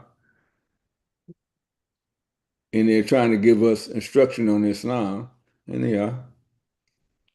But their instruction is short-sighted because they can't see themselves outside of the fact that they're not as important as they think they should be. And then we believe they're important. But if what they had was so correct, how come when I look back at their country and I see so much confusion, I see so much poverty, I see all these things, but they want to come up over here and teach us and want us to duplicate what they just left home in heaven. And that's how, I'm having a conversation with brother. I say, well, brother, alhamdulillah, thank you. But I put my hands up like I'm trying to look over the ocean. Didn't you just come from over there? Well, how come what you're saying ain't operating over there that way? You understand? So I believe Allah's favor is on us. It has been on us. And we just have to be confident that the direction the man was trying to lead us to was best for us, especially in where we just came from. You understand? Especially the environment that we came out of. And they couldn't have got us out of that. As a matter of fact, they're trying to benefit to take us back into that. And that's not going to work. We're not, at least not with me anyway. It's not going to work. I don't know about some of you. Not with me. And don't get me wrong. I have a lot of immigrant clients that I do work for. You understand? And they know where I'm coming from, and they, I'm a nice guy. They're not mad with me or whatever. They just know that it ain't gonna work. It ain't gonna work, and we have to do it for ourselves for the time being, inshallah. So thank you, Brother William. I'm sorry, I see your hand is up. Me. Assalamu alaikum. You see, you got this. Yeah, I got a brown hand. I don't have a yellow. I'm saying that's what I missed it, man. Yeah. So I want to go back to where you started and some of the comments you made as far as appetite is concerned. As far as what's concerned? Appetite. Yeah, yes. Yeah, appetite. The problem that we have is appetite. And I'm not talking about just Muslims. I'm talking about the problem with America is appetite. Because America is a consumer country. All the businesses are appealing to our appetite in one way or another. And Imam W.D. Muhammad told us, he said, you have to be highly selective about what you take from this environment. Mm-hmm. I have about 4 emails accounts, and all those email accounts have advertisement, more advertisement than anything else. Tell me about it. You know, I mean, this is something that we know. Yeah. We move around the cities, and there's nothing but advertisement as far as stores is concerned. Something is always calling. Always calling. You know, come here, do this, do that, you know, always. So this is the problem with American society, and you are right. You know, we should know better and talk about Muslims. We should know better and control our appetites, because we know that the jinn is the one that can influence the appetite to that degree. Go ahead. Didn't Imam Muhammad have a lecture on appetites unchecked by knowledge? I think you're right about that. That came to my mind. Yeah. Appetites unchecked by knowledge. And it's more so obvious today. Yes. I remember that lecture. Ma'am said, appetite unchecked by knowledge.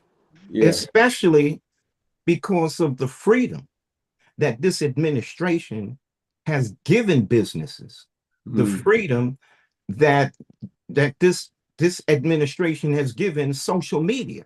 You know, this administration met with the social media executives to tell them, yo, continue to push our traditional news.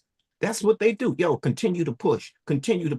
So what is a citizen supposed to do when he's got all of this coming at him? What's he supposed to do? The only advantage I would think that we might have as Muslims is that we might be more consciously aware and be able to see what's going on as far as that's concerned. And the last point, brother, I would like to make is this, that we have to always remember that the dominant culture in America is white people. 254 million white people in America. How many black people in America? 50 million. So you got 250 million as opposed to 50 million. 5 to 1.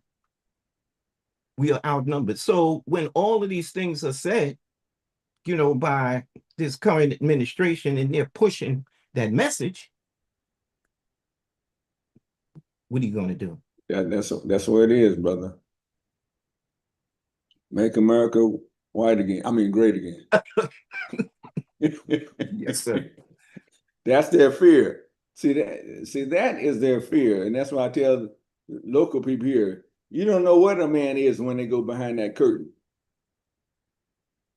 You understand? Don't know what he's doing.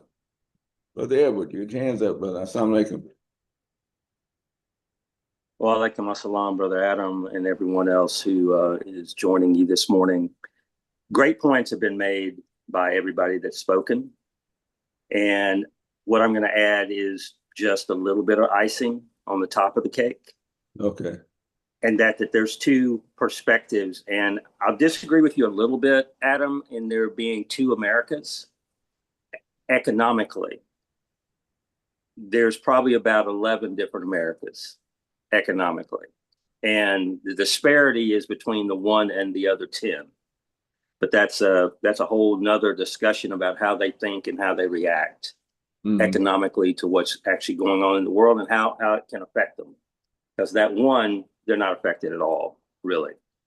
But our view, and I'm not talking about just Muslims or just African Americans, but I'm talking about common everyday American citizens, is that you have to have those 2 different outlooks on what's happening in your world in total.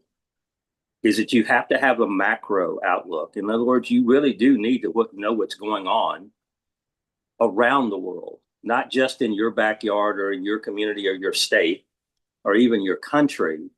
You need to know what's happening in the rest of the world, because eventually what is happening in the rest of the world is going to affect choices that you make. And the more you can see the boulder coming down the mountain at full speed towards you, the more time that you have to get out of the way, make adjustments, adaptation. Because the boulder is large enough, I don't care how strong you are getting crushed. But as human beings, we have the ability to adapt. We have the ability to make very quick changes or gradual changes, whatever benefits us the most. And that is the micro environment. Whatever's happening around the world, whatever policies are coming out of Washington, D.C., whatever policies are coming out of your state capital, you have the ability to make micro changes in your life and in your lifestyle, the way that you live. And I know you touched on that, and that was kind of at the core of what you were saying. When I talk to my sons, I talk about things, these appetites. Everybody has appetites. Go to any country in the world, there's appetites. It might be appetites for bananas. It might be appetites for a certain kind of fish in Indonesia.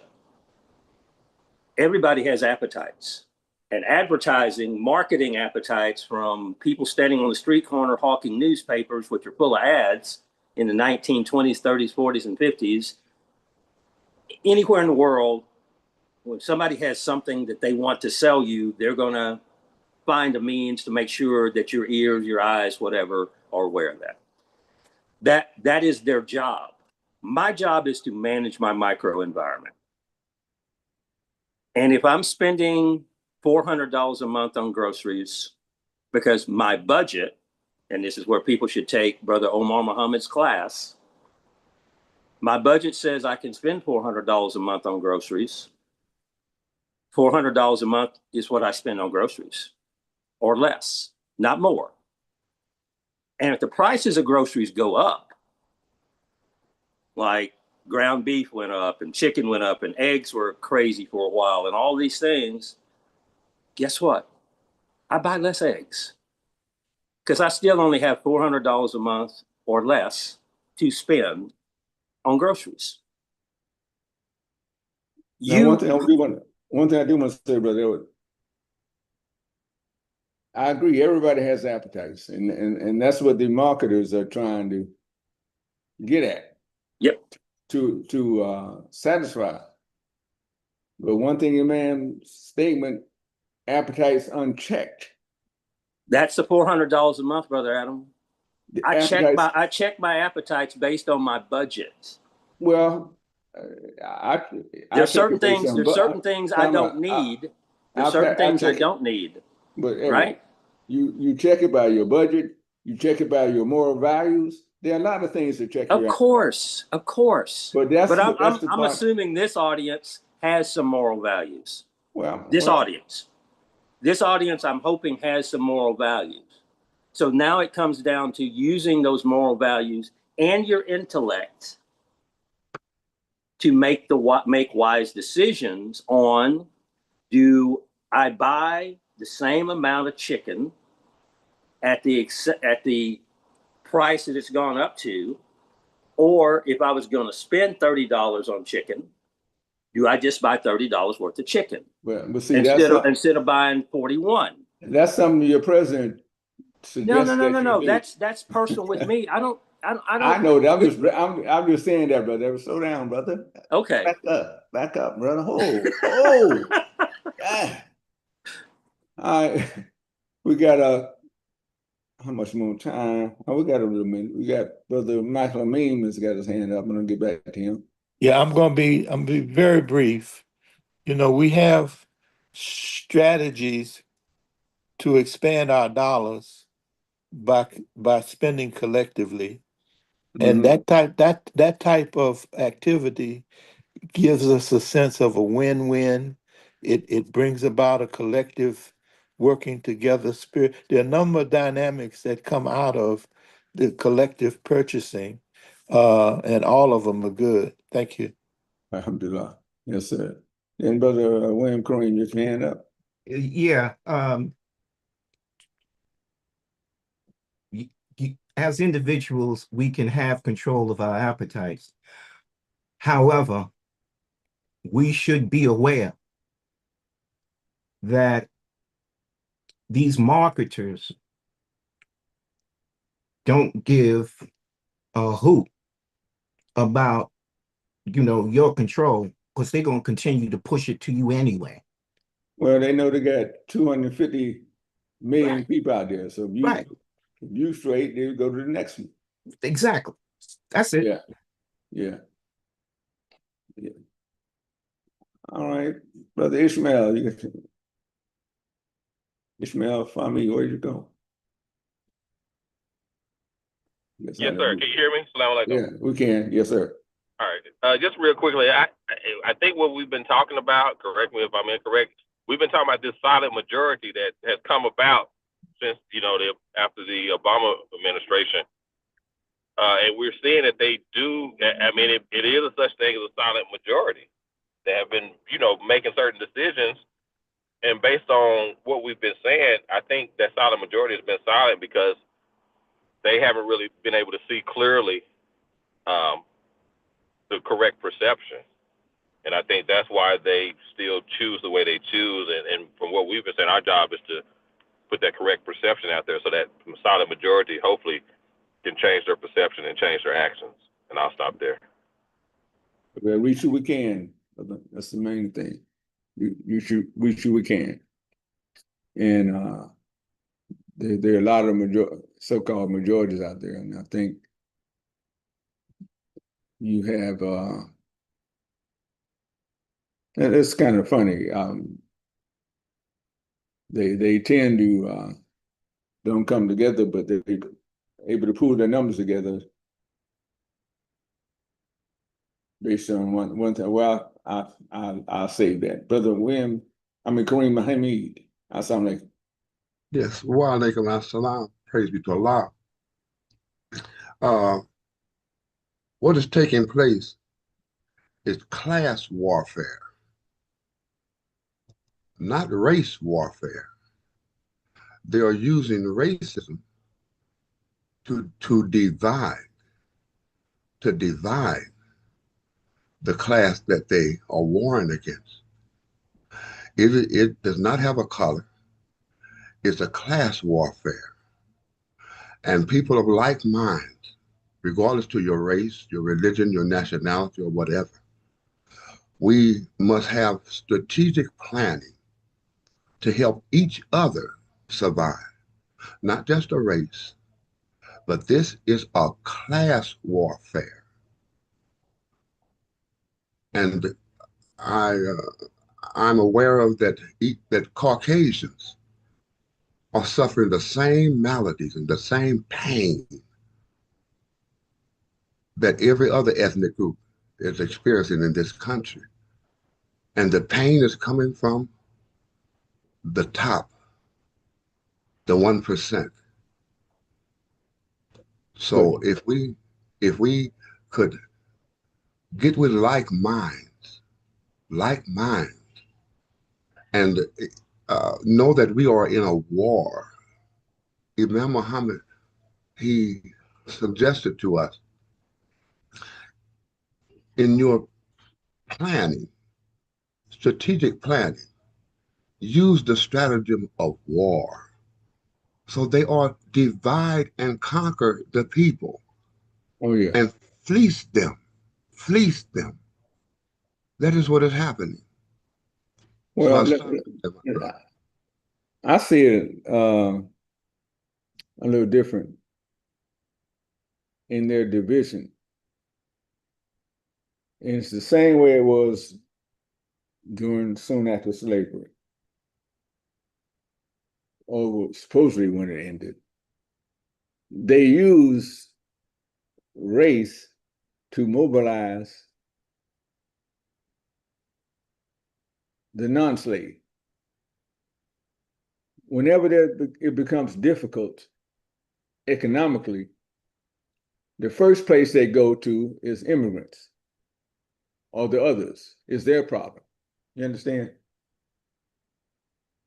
Some of these Caucasians that follow MAGA, they feel it. They feel the difficulty, but they're blaming it on immigrants. So when But a lot of them are leaving MAGA.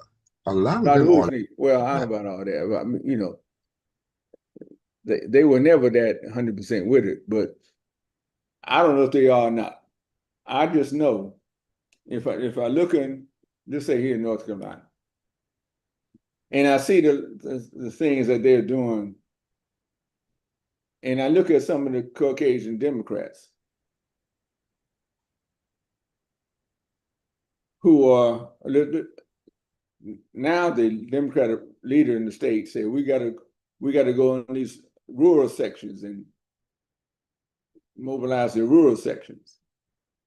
Well, in the rural sections, it's controlled by Caucasians. Ain't that many African Americans down there controlling nothing. So they don't support our leadership that we have. So they're saying to us, trust us. I'm not quite ready to trust you. You got to do something else. So we're losing some of the representation we have in our communities because they're trying to appeal to people that, in their mind, don't trust African Americans. So why should we just shut up and trust you because you want to get a Democrat elected?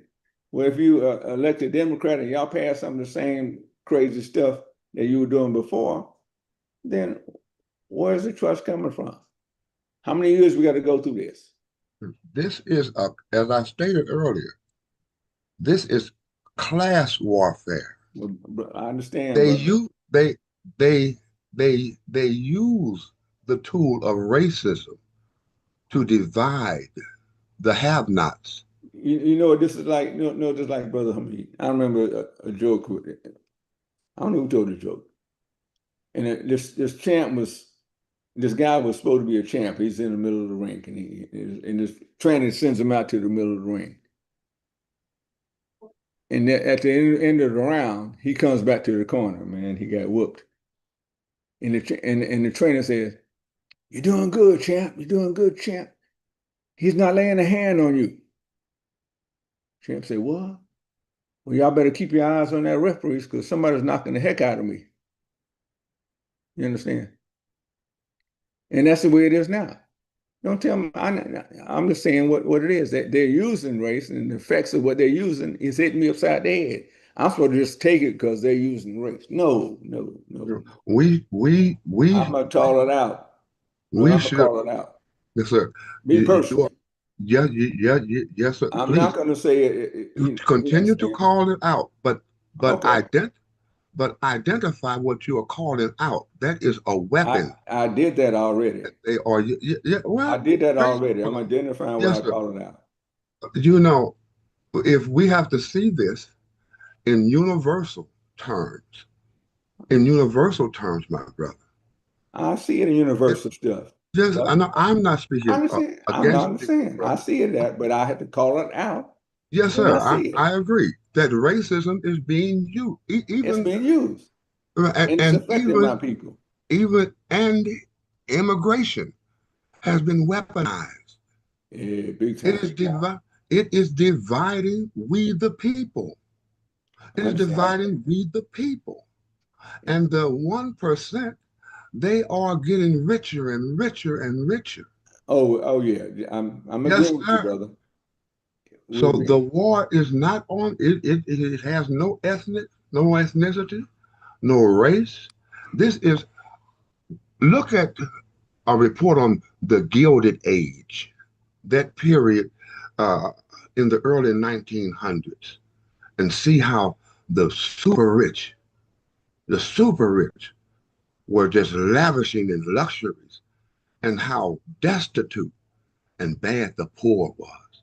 They are attempting to return back to that. Yeah, that is the super rich. I stop right there. They're trying to return back to it, but again. But trying and achieving is two different things. Excuse me, Sister Gare? There's nothing wrong with them trying, but I think we need to keep our focus on what we need. And I think That's right. what Sister Kalida was trying to No question. emphasize. We look at that, but we go on ours. Imam Muhammad taught us about our human nature, and that when we interact with other communities and stuff, that's what we address, that human nature in them. You did it to me again. You come on 1 minute left in the program. You did it again. I'm sorry, but that's it takes me a while to come up with what I want to say. I had to defer to Imam Yusuf Ramadan. He's up now, and it's his program. I'm not trying to cut you off. You need to come on at least 6 minutes earlier. Okay, others were all right. Alhamdulillah, brother Imam Yusuf Ramadan, you here? Assalamu alaikum. Walaikum assalam. Very interesting discussion. Yeah, as usual. And Bismillah ar-Rahman ar-Rahim, that is peace be unto you. We'd like to welcome everyone to New Day for Islam in America, American Muslim 360 edition, the #1 Islamic platform in America. My name is Yusuf Ramadan, and this is the program that deals with current events, trending topics, and issues of concern from the Muslim perspective. And as we always say, the Muslim perspective is and always should be the human perspective. And we want to stay on that vein. We talk about perspective. So this is part of the problem as we're listening to the analysis from our hosts, Imam Adam, and different callers. We have a tendency to throw things out as though they're universal, that everybody understands what we're saying. I believe it was Brother Edward said that I hope that we're moral. Well, that's open to interpretation. When we throw things out, we as a community, we have a pretty good idea of what we mean as a Muslim community. We have a pretty good idea of what we mean when we say moral. With some variations, but everybody, we throw these terms out as though they're flat, as though they're going to draw everyone into it. Everyone has the same definition. But the reason why we come to different conclusions, the reason why we have different conclusions is because we begin with different understandings of what we're talking about. So what Imam Kareem is saying is correct about class.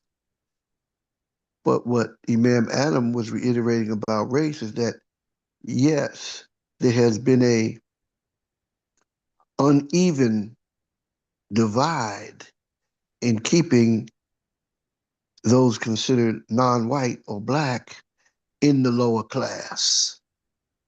So that can't be, don't say it's not a race thing. It's absolutely a race thing.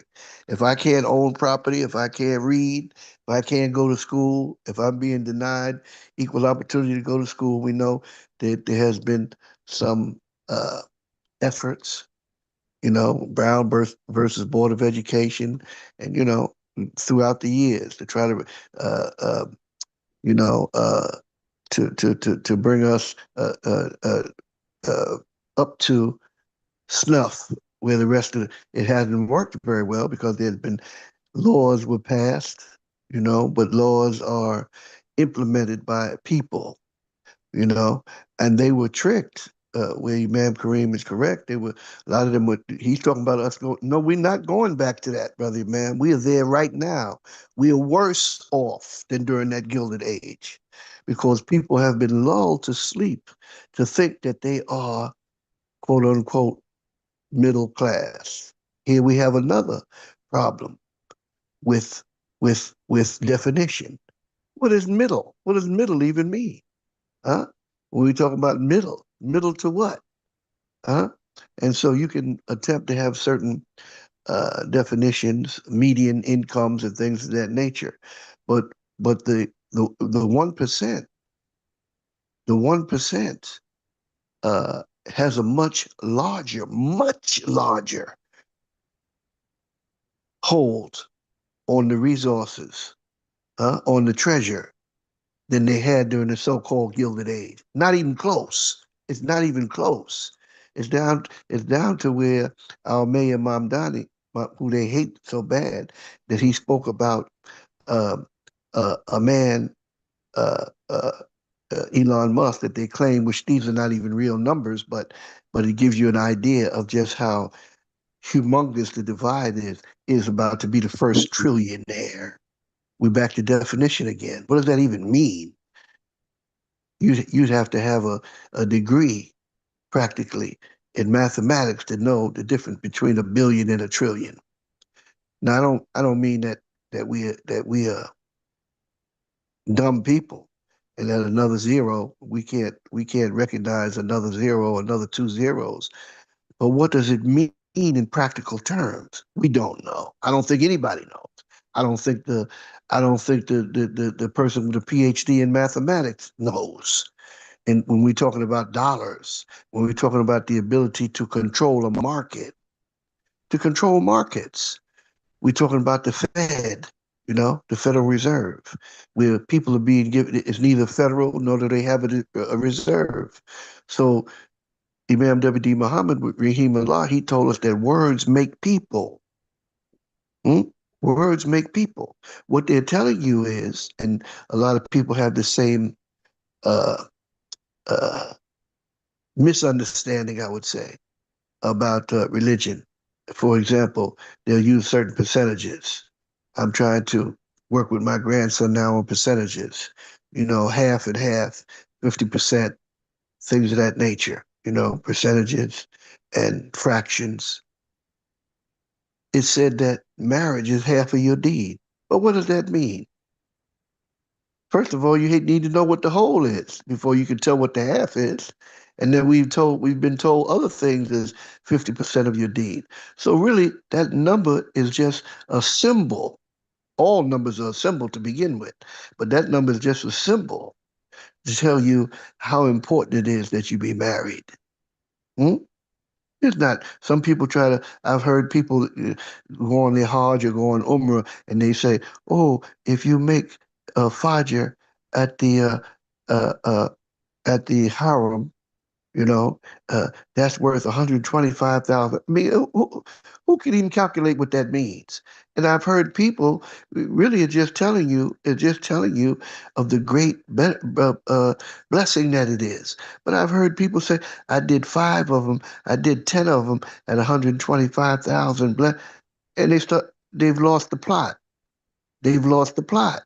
That's not what it's telling you, and they will fight you because of definition, because of understandings. So we know that they say that the average a white household has X amount of dollars of a higher level than the average black house. So it does have something to do with race because those people have been put, but that's to keep them, quote unquote, satisfied.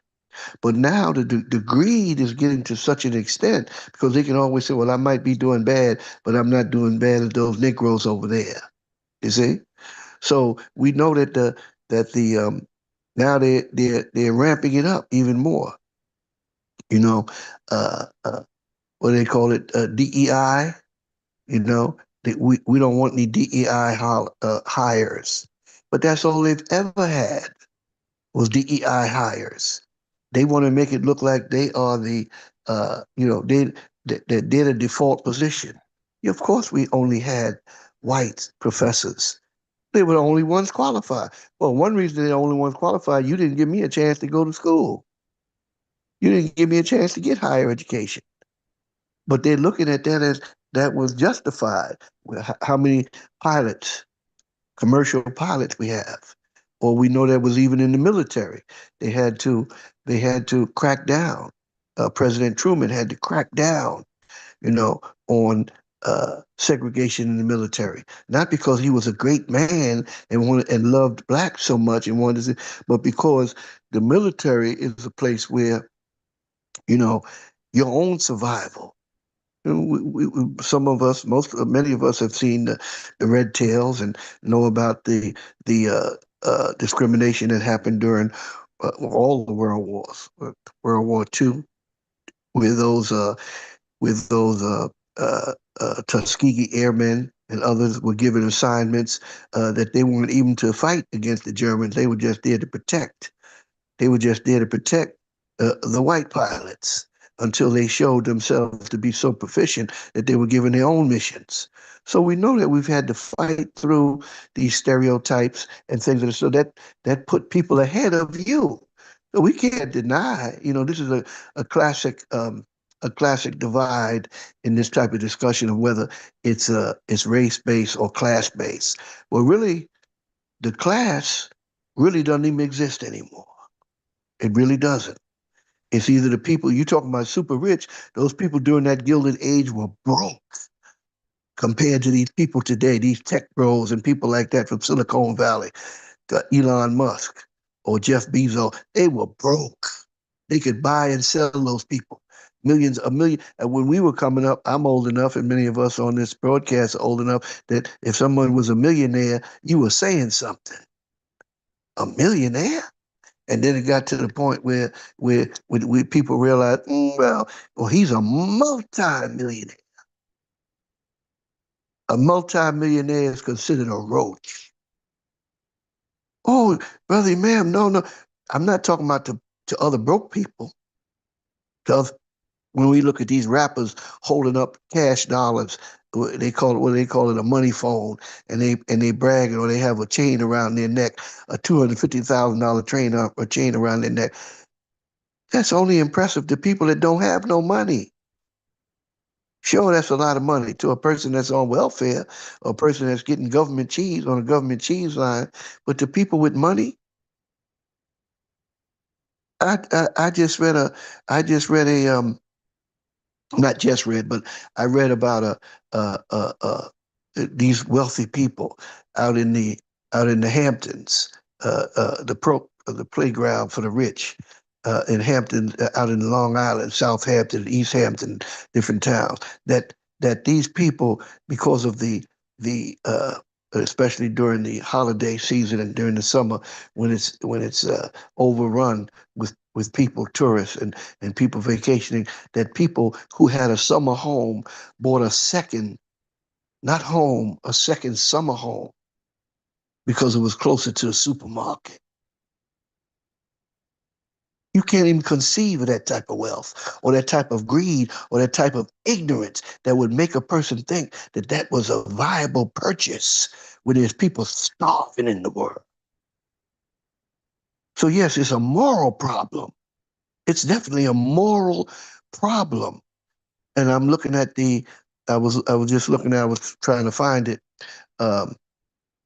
Nowadays you don't go to the store and buy an album.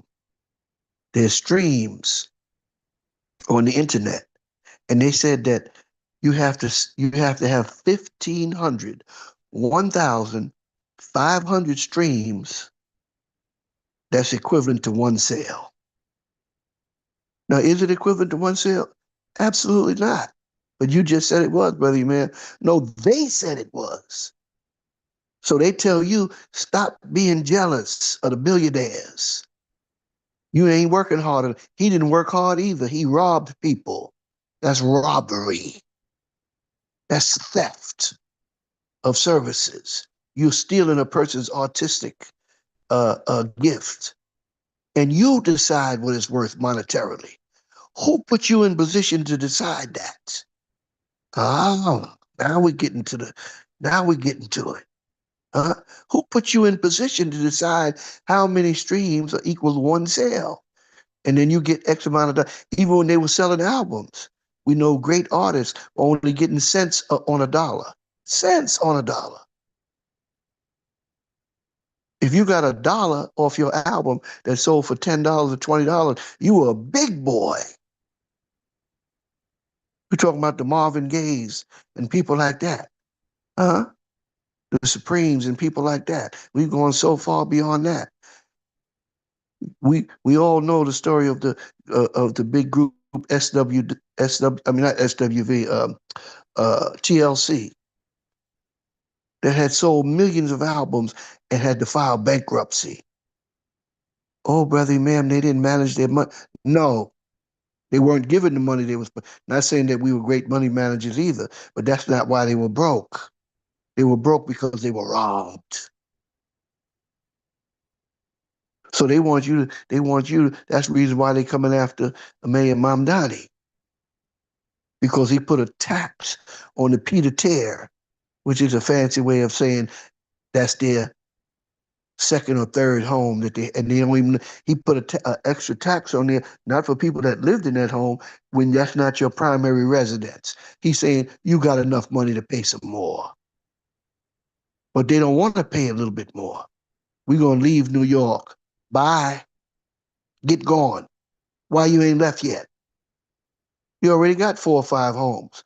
One home in Miami, one home in New York, one home in Los Angeles, one home in Aspen, Colorado, so they can ski during the ski season. You can't even conceive of the lifestyle that these people are living. Okay? So they got a home in New York because they like New York. They gonna leave to punish Mamdani? No. Get out. Maybe that'll make the price of the home go down. Somebody else can afford it. Now that you gone. Huh? Yes. So it's, Sister Kalita just said something. Let me see if I can pull it up about education. And she's right.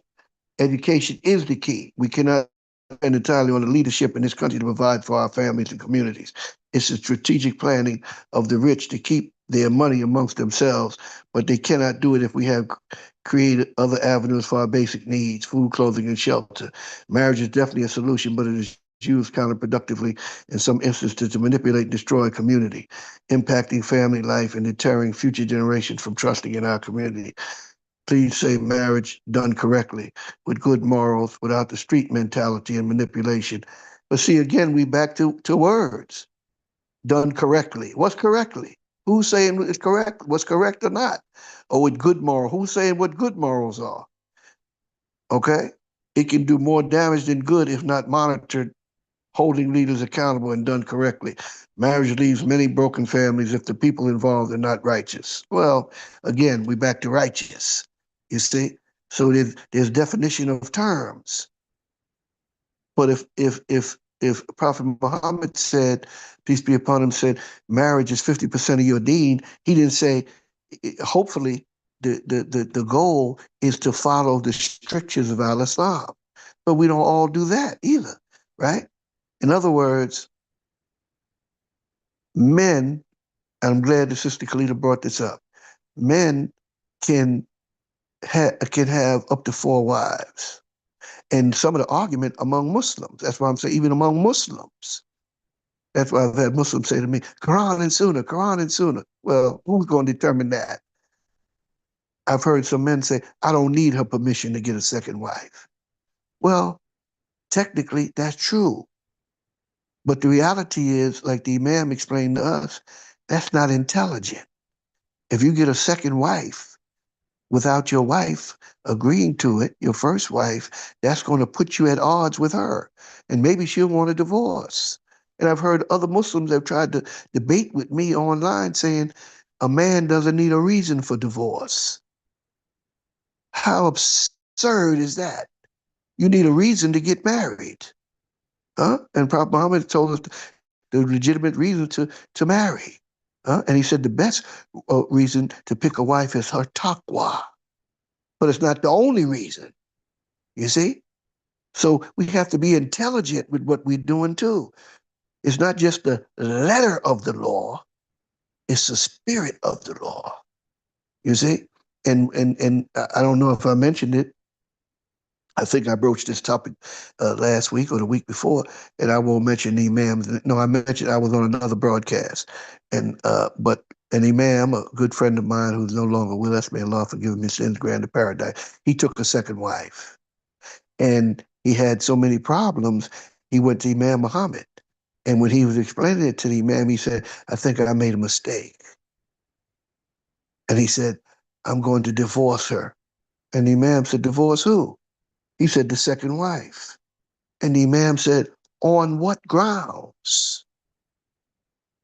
What are your grounds?" "Well, I just told you about that." "No, that's no grounds to divorce her. She didn't do nothing wrong." You have to have ground. Now we know that divorce is not haram, but it's makruh in the sight of Allah. It's hateful in the sight of Allah. So I know I'm hitting a lot of people. I'm hitting a lot of people, but don't bring your personal problems into the overall discussion.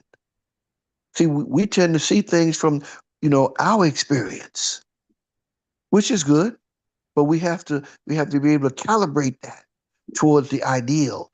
And someone sent me a sister that had a niqab on, and she was saying men are the leadership. They set the tone. They set the tone. So if it's a problem in the family, it's the man's fault.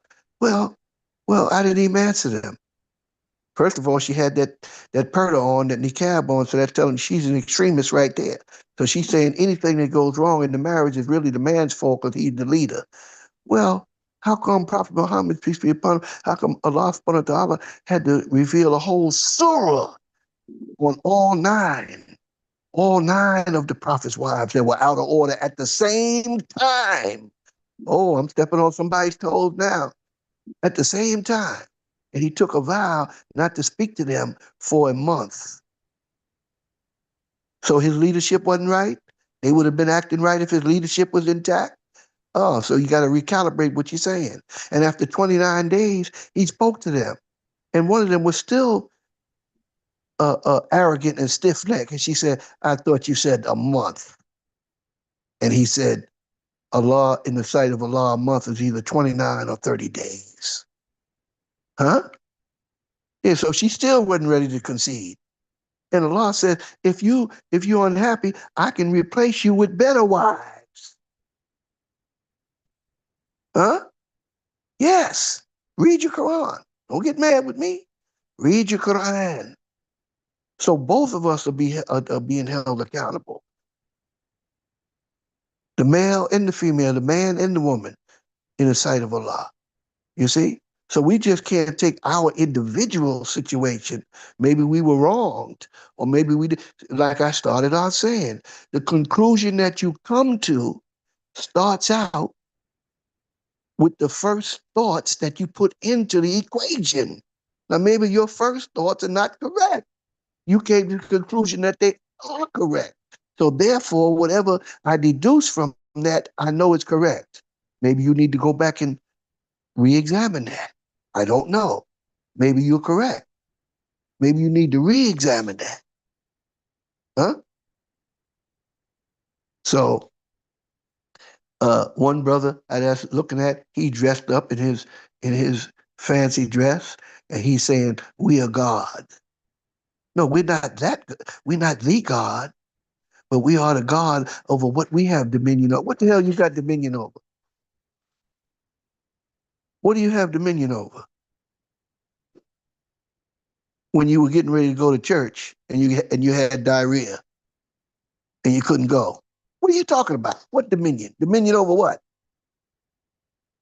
You God. We don't share the same definition of what we talking about. Huh? Just like Pharaoh.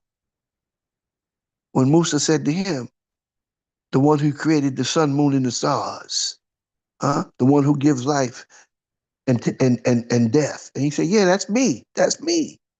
I give life and death. I'm the one. Matter of fact, if you keep talking like that, I'm going to show you. You're going to get ready to lose your life talking like that. And we still have people, pharaohs like that, talking like that. If Iran don't do this by so-and-so, I'm going to, they still think they got the power of life and death in their hands. Or they have a button they can push and destroy the whole world. How we know he's not going to have a stroke while he's pushing that button? He wanted to push it, but he can't. People get trumped up in their thinking. Yeah, excuse the play on words and the idea of how powerful they are. You ain't no God. You're just a human. Huh? He created us in his image and likeness. No, he did not. What image and likeness? Huh? So people take scripture, and like I said, if you put the wrong ingredients into the blender, you're going to come out with the wrong product. It didn't tell you to put an onion in there. It didn't tell you to put garlic in there, but you put it in there. And when the taste came out wrong, you said the recipe was no good. No, you didn't follow the right instructions. And we're not always going to be right. We're not always going to be right. Marriages are not made in heaven. They're made on earth. That's why when the sister came to Prophet Muhammad, peace be upon him, said she wanted a divorce. At first, he didn't approve of it. Finally, he did. Yeah, marriages are not made in heaven. It's two human beings coming together. And like the Imam said, just because a husband and wife sleep together don't mean they dream together. Huh? All right. So the idea is that, Imam said most of y'all can't stay together long enough to see the baby walk. That means there's going to be challenges. There's going to be challenges. But your first vow has to be to Allah subhanahu wa ta'ala. The other person is going, well, that person hurt me, so now I'm justified. No. I can get them back. How you get them back? You can't get nobody back. How you going to get somebody back? Only thing you can do is diminish your own standing with your creator. You're supposed to do the right thing, whether they do it or not. Now, if it's to the point where, you've been violated so much to where you say, hey, I can no longer be in a relationship with this person. If some you've been physically abused or something to that's a whole nother story. That's a whole nother story. I'm not saying there are no grounds. But what I'm saying is, Allah says, catch them out no more than they catch you out. Don't think that you've been perfect. You haven't. Or you think you've been perfect. Huh? Assalamu alaikum, brother Imam. I have a question when you get an opportunity, because it's a lack of respect for the women in our community, and we need our leaders to listen when we say something. We try to be humble and we don't want to put everybody's business out there, but it is an epidemic proportions. And so I will contact you personally. It's not personally just for me. I've worked with marriage for 10 years in my community, and I've talked to women all ages that were born in this community before me for decades. So I'm not only coming from a personal perspective, but thank you. I'm going to take my grandson to work, and that's why I put that in the chat, but I will give you a call. Thank you. Assalamu alaikum. Wa alaikum salam. I mean, look, there's a lot of epidemics in this community. Okay, when we say there's a lack of respect, I mean, when you say in this community, that means that you've come to the conclusion that the majority of men and if we're talking about the community of Imam Wafdi Muhammad, or we're talking about the overall Muslim community, I mean, how would we know that? How would we know that? If we interviewed 100 women, if we interviewed 1,000 women, how would we know that? And if that was true, and like I said, all 100 women or 1,000 women that you interviewed, it doesn't mean that they were the only injured party either. You see? So there's two sides to every story. And then there's the truth. So usually, Imam W. Muhammad didn't like to do marriage counseling. I don't like to do it myself unless they, I've had people come. Of course, I've done marriage counseling. It's something I don't like to do because people, I haven't liked the way that people have portrayed, themselves, even to me. I'm saying, like, okay, this is still your husband, this is still your wife. If there's been physical abuse or something like that, that's a whole nother thing. Mental abuse, that's a thing too. People talk about that, mental and emotional abuse. I'm not discounting any of that. But I'm saying, it's a two-way street. Marriage is a two, and again, it comes back to the beginnings. What are our expectations? What expectations do we have of what our role is? And it's not just us, trust me. It's not just this is a major theme that we see. And some people say, well, the internet is not real. Well, yes and no. To some degree, we know that there's a divide, especially, like I say, within the African American community, the Black community, men and women, and we can trace this back to the plantation that we came from. That gave us, if we really want to get that deep. And so, yes, I say that we have to have, as the Christians say, we have to have a certain amount of grace for each other. We have to be able to forgive and overlook certain things. No, certain things you can't do, you know. But it all gets back to, well, what can you forgive and overlook? It's an individual thing. But like I said, let's not get away from what I said about the example that was put in the Quran. Huh? All 9 of his wives, Allah said he would replace them. So it's not just and certainly men are guilty of a lot of things, or males, but it works both ways. So because we've been hurt, we're looking at it as a thing that, oh, females do this. No, there's many that don't do it, whatever your complaint with your wife, and vice versa with men. Many that don't do it. So, it's what our expectations are. And a lot of us come into this with certain expectations. They may come into a marriage with certain expectations. And that's why, when people would come to me and say they want to, they want to get married, I would have a pre-marriage counseling session with them. One brother came and, his wife was talking about the bills and, he's paying bill. He said, well, I have my apartment. You have an apartment? Yeah, I never gave up my apartment. Huh? Yeah, I have to pay bills in my apartment, and the things he was paying for her, for them in their place together, he was paying the cable bill and he was paying. What about the rest of the bills? Well, she's paying that, and then he's saying to me, well, she begged me to marry her. We can't hurt each other like that. Especially, I'm the man, but I'm so what? Like like Imam Muhammad said, I want to tell you my problems, but he's a Muslim. That's none of his Muslim business. So when sister called me and said, well, yeah, I want to counsel with you. I said, okay, well, where's your? Well, I don't want him to be there. Well, I'm not meeting with you alone. I'm not meeting with you alone. And then the husband called me. Oh, my wife wants. I said, well, brother, well, I don't want to meet with you. I said, good. That makes 2 of us. I didn't want to meet with you. You think I want to get in people's personal business? Like I'm perfect. I've been married for 49 years. And like one sister said to me in Brooklyn, to the same woman. Yeah, to the same woman. You think every day was a day at the beach? No. If I was by myself for 49 years, every day wouldn't have been a day at the beach. That's just life. Life has its ups and downs. But you make sacrifices. Because the number one thing to understand about marriage is what makes the marriage right is witnesses. And the number one witness is Allah subhanahu wa ta'ala. Allah is the witness. You have to have witnesses. There's no secret marriages in Islam. No, you got to have witnesses. Oh, I know that's his wife. I know that's her husband. That's the main point of the nikah, witnesses. So, I hope I've learned something in 49 years, but a lot of things I don't know.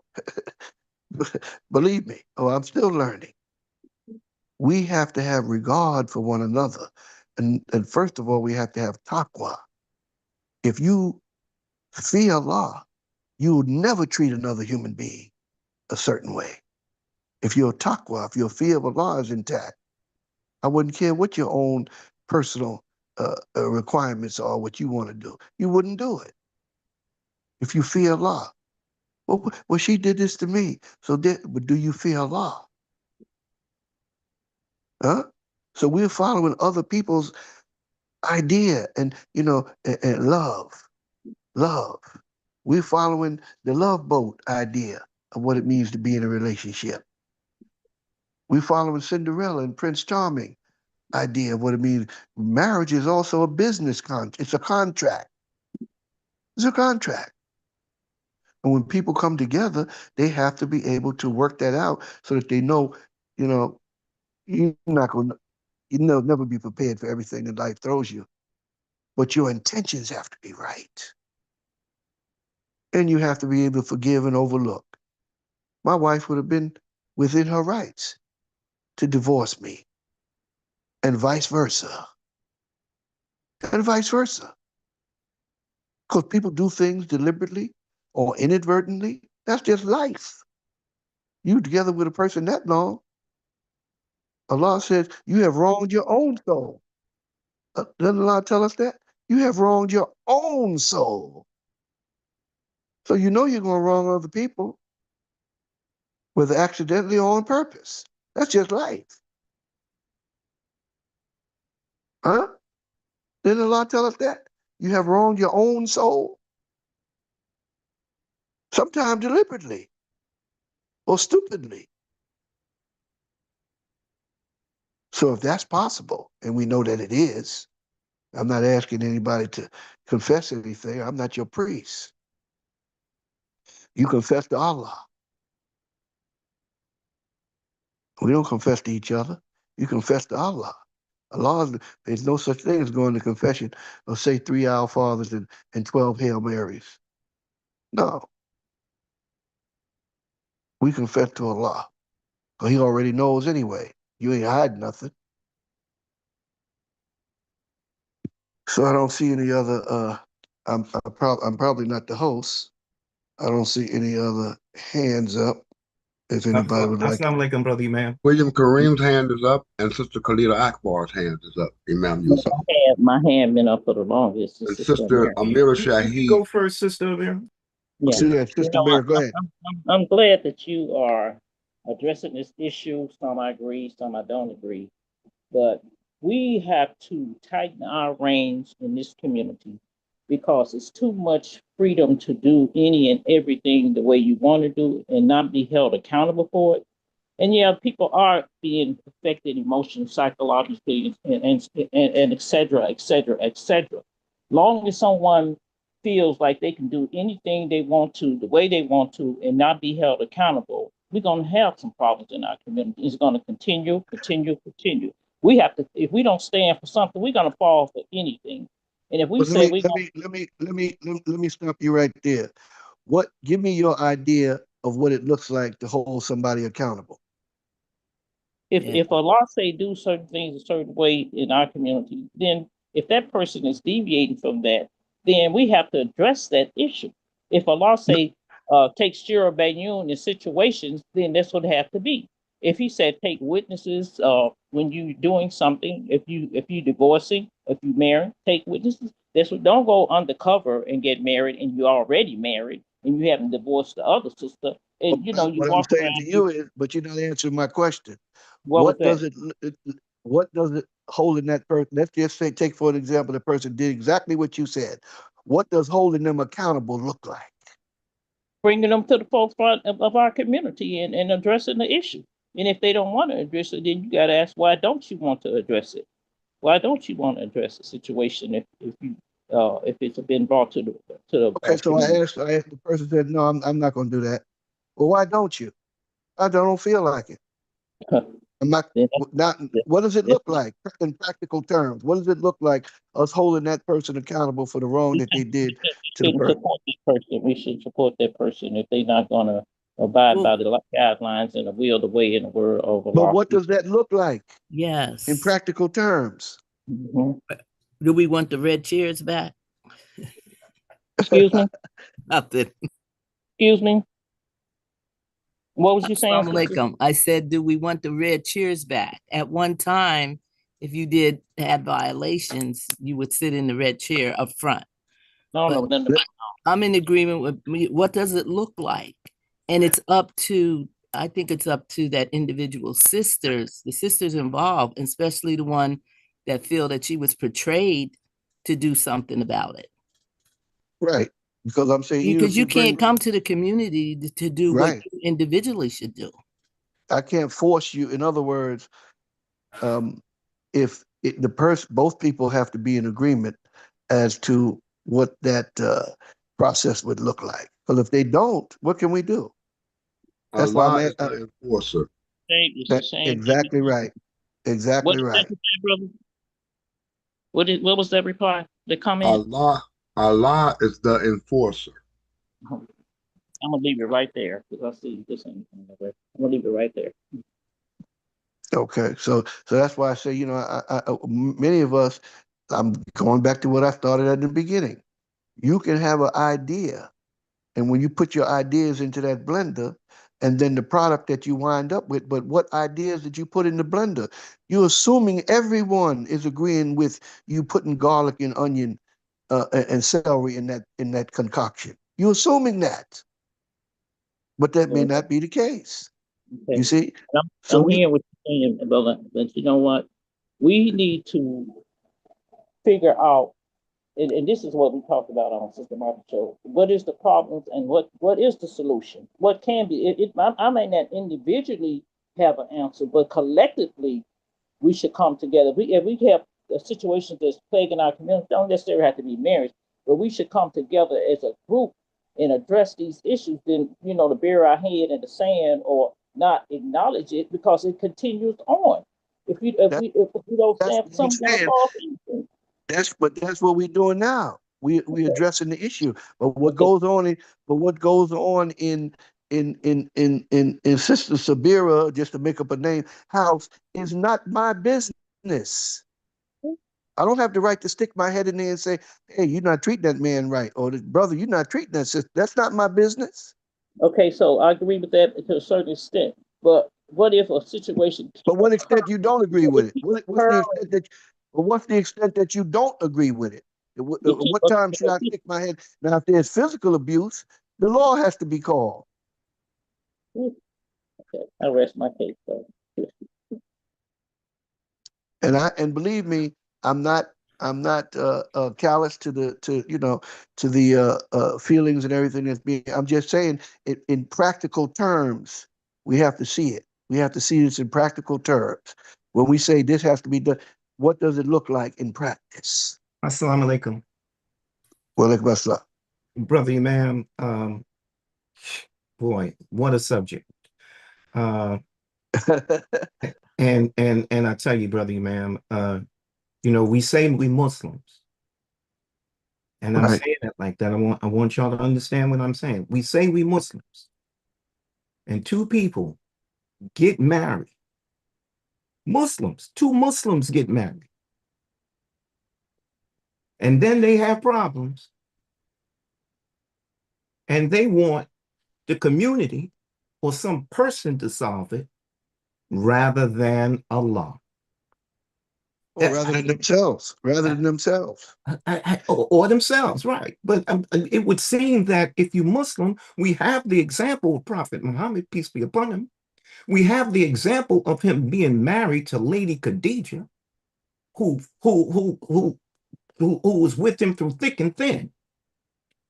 He, you know, as far as the relationships are concerned, we have that, but then we say we Muslims, but we don't follow those examples. Can I say something, Brother William? One may and one may not. Why do you think Allah says, "Sure, Banyun, take a party from each one and address the issue"? It's not.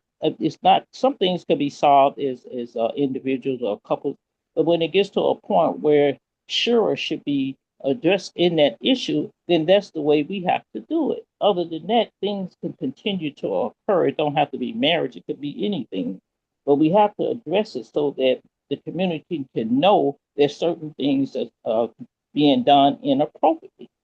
No, it's not community. Let's keep it on marriage. Okay, it says inappropriately. It says that you bring a representative from her family. Mm-hmm. Maybe her family is not Muslim. You should bring a representative from his family, so that neither one of them will feel that they're being slighted or being taken advantage of. So now you're bringing two families, because see, that's what people don't understand. Marriage is a union between families. Yes. Not just individuals. Well, how many of us made our own decision and said, "Oh, I'm marrying her. You ain't got nothing to do with this." Huh? This ain't your business. That's my husband. That's not mind your business. But now when we get into a problem, then there's things that Allah tells us to do. Huh? And refuse to share her bed, refuse to share the bed, you know, for 30 day, 29, 30 days, get a representative from her family and his family. Huh? Yes. And that And has to then, be something agreed upon too. That has to be something agreed. but what if it's not agreed That's where the upon? problem come in at, brother. That's where the problem come in at. No, but we already at the problem. I'm asking you because you're demanding a solution. I'm saying, what's the solution? What does it look like? What does it look like? The solution that I would came up is that if it can't be addressed between two couples, then sometimes you do have to get the community involved. That's what I'm saying. No. Where's that in the Quran? Get the community involved. Where's that at? That is the community. Representative from your family and a representative from his family. Where's the community? What do you mean get the community involved? You didn't bring us together. We didn't bring y'all together. If the issue don't get addressed, then what? If you don't get the parties from each family, then what does the issue get resolved? Okay. Well, you have to make a decision. You have to make a decision that this person is not interested in following the dictates of the Quran and Sunnah, and then maybe divorce is the answer. Maybe it is. Okay. And I'm talking and I'm listening at the same time, brother Imam Khalid. No, I understand. I understand. And it's probably not just for me, but we have No, it's not. It's definitely not just for you. It's for all of us.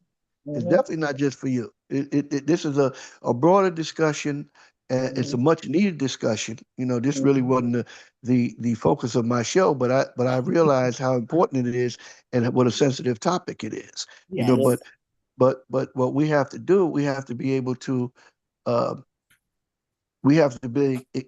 accept our part, not to me or to anyone else in the sight of Allah, what we did. We can't go to Allah, oh Allah, I did everything right, this person did everything wrong. That's not gonna fly. That's not gonna work. And even with going, I'll say this now outside.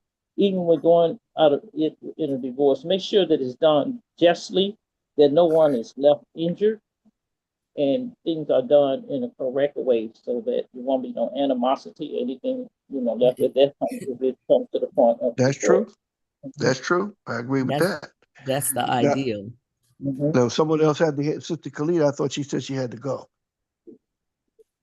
I don't know if her hand is still up or is it up from before. Okay. All right. So we got about 10 minutes again.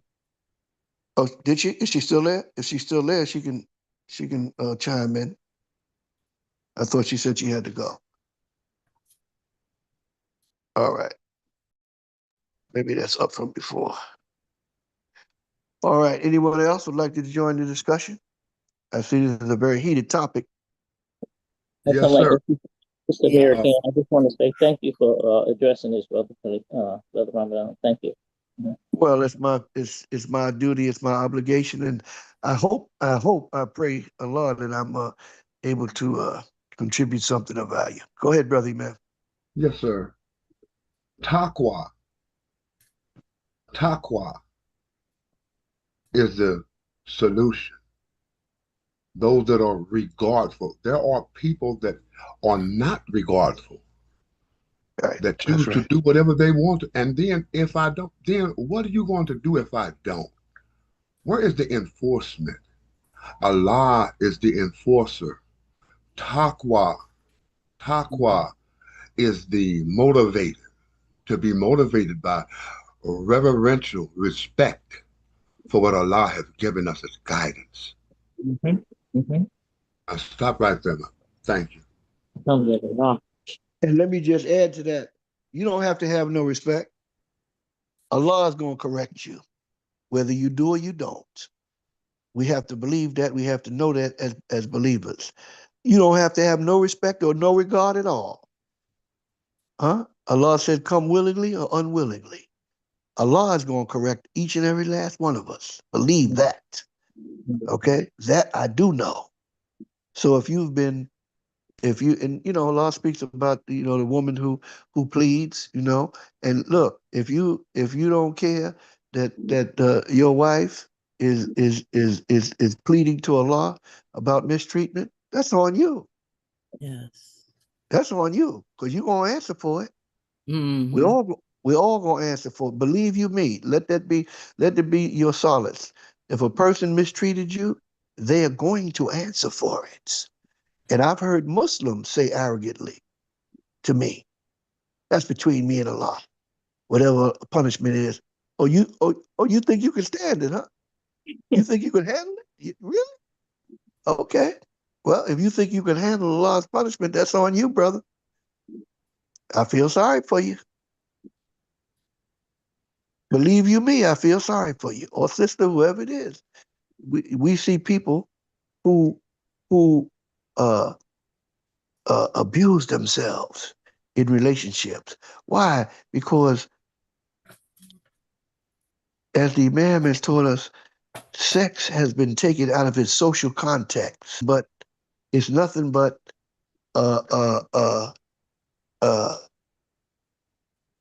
recreation. Yes. It's nothing but as long as you see it that way, fun and recreation, you're gonna have problems. Mm-hmm.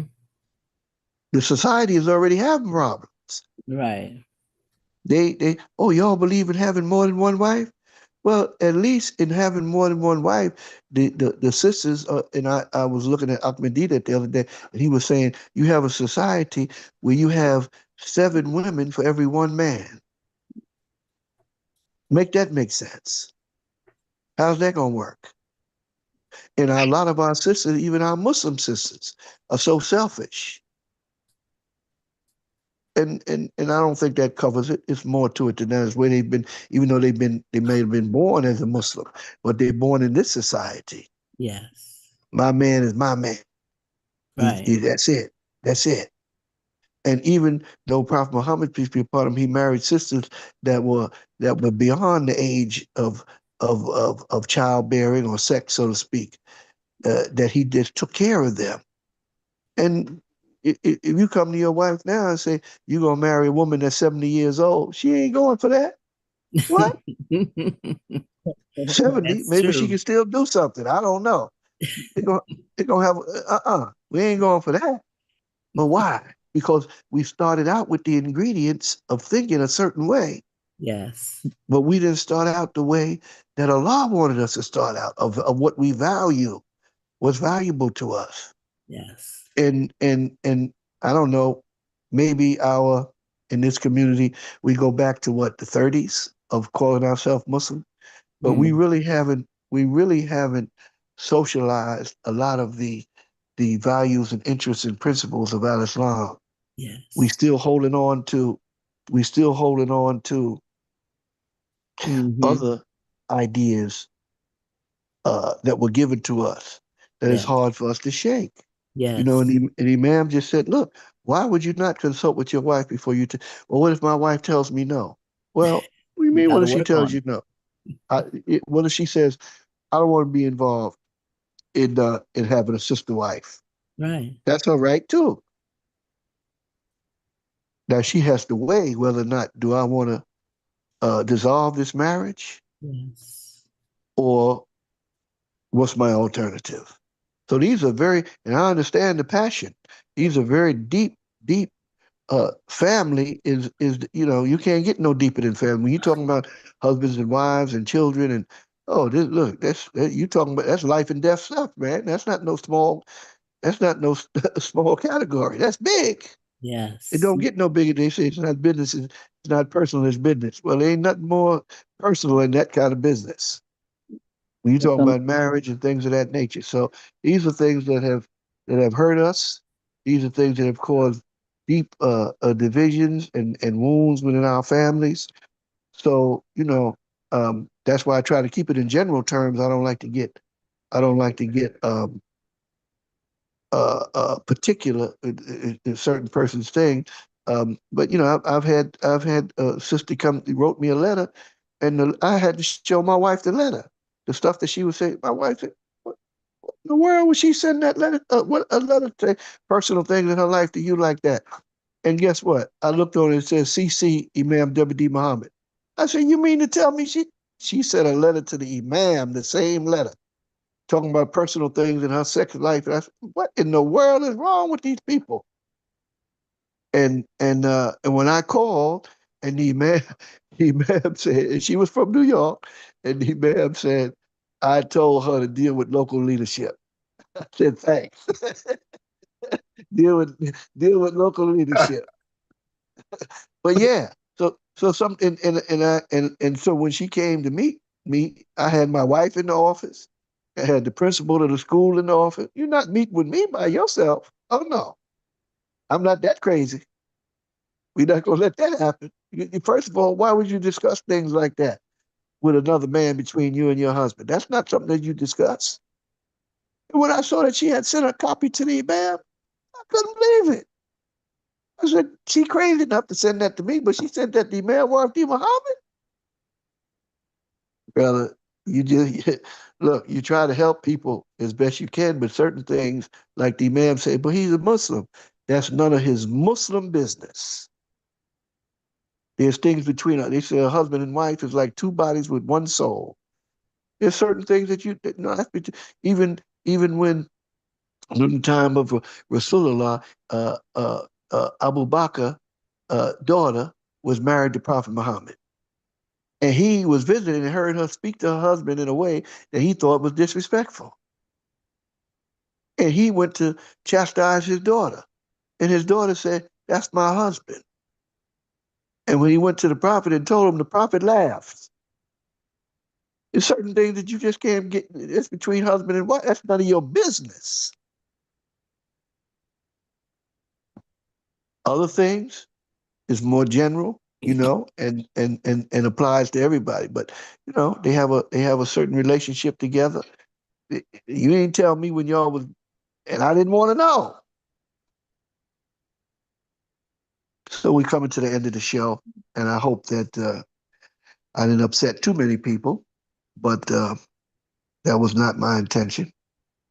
And I see somebody, Muhammad Sharif, you got your hand up, brother Muhammad Sharif. Yes, yeah, brother ma'am. I just wanted to say that the sister has a choice.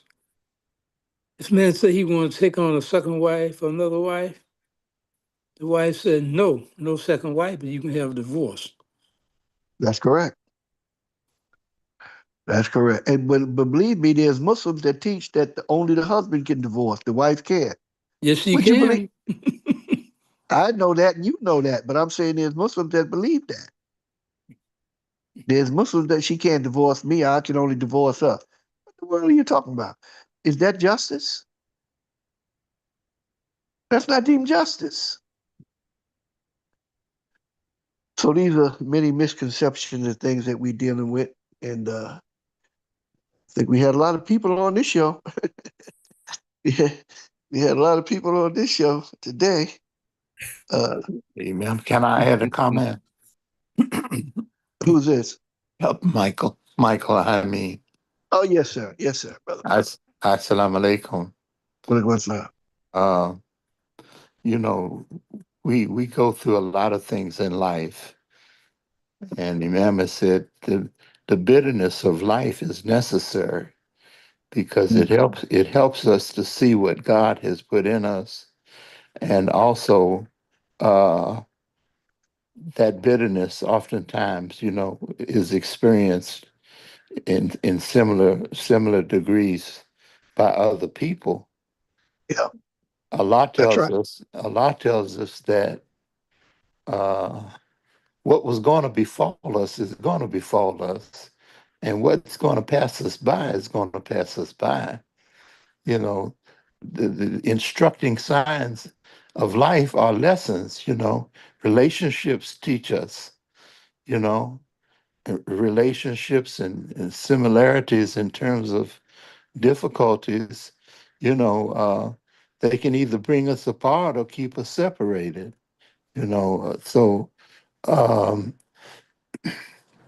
accountability, this is my last comment. Accountability is very important. Someone said Allah already knows. But the thing is for us to see our part in whatever situation that goes wrong. correct that so that we don't keep repeating the same mistake over and over again, and try to work towards, better circumstances, you know. But we first have to take accountability and not want others to be, you know, a point Responsible. of responsibility. Yes. You know, I've All heard right. I've heard that when a person goes through a difficult circumstances like a failed marriage, if they were of the disposition where that was a lesson, then they're able to navigate that. But if they're looking at it some other kind of way, then they make that circumstance a punishment for themselves. Thank you. All right. We're at the end of the show. Thank you. And we appreciate everyone who called in and listened in. We pray that you have a Juma Mubarak and that your family remain happy and healthy. Until next time, Assalamu alaikum. Wa alaikum assalam, Imam Yusuf. Alaikum assalam.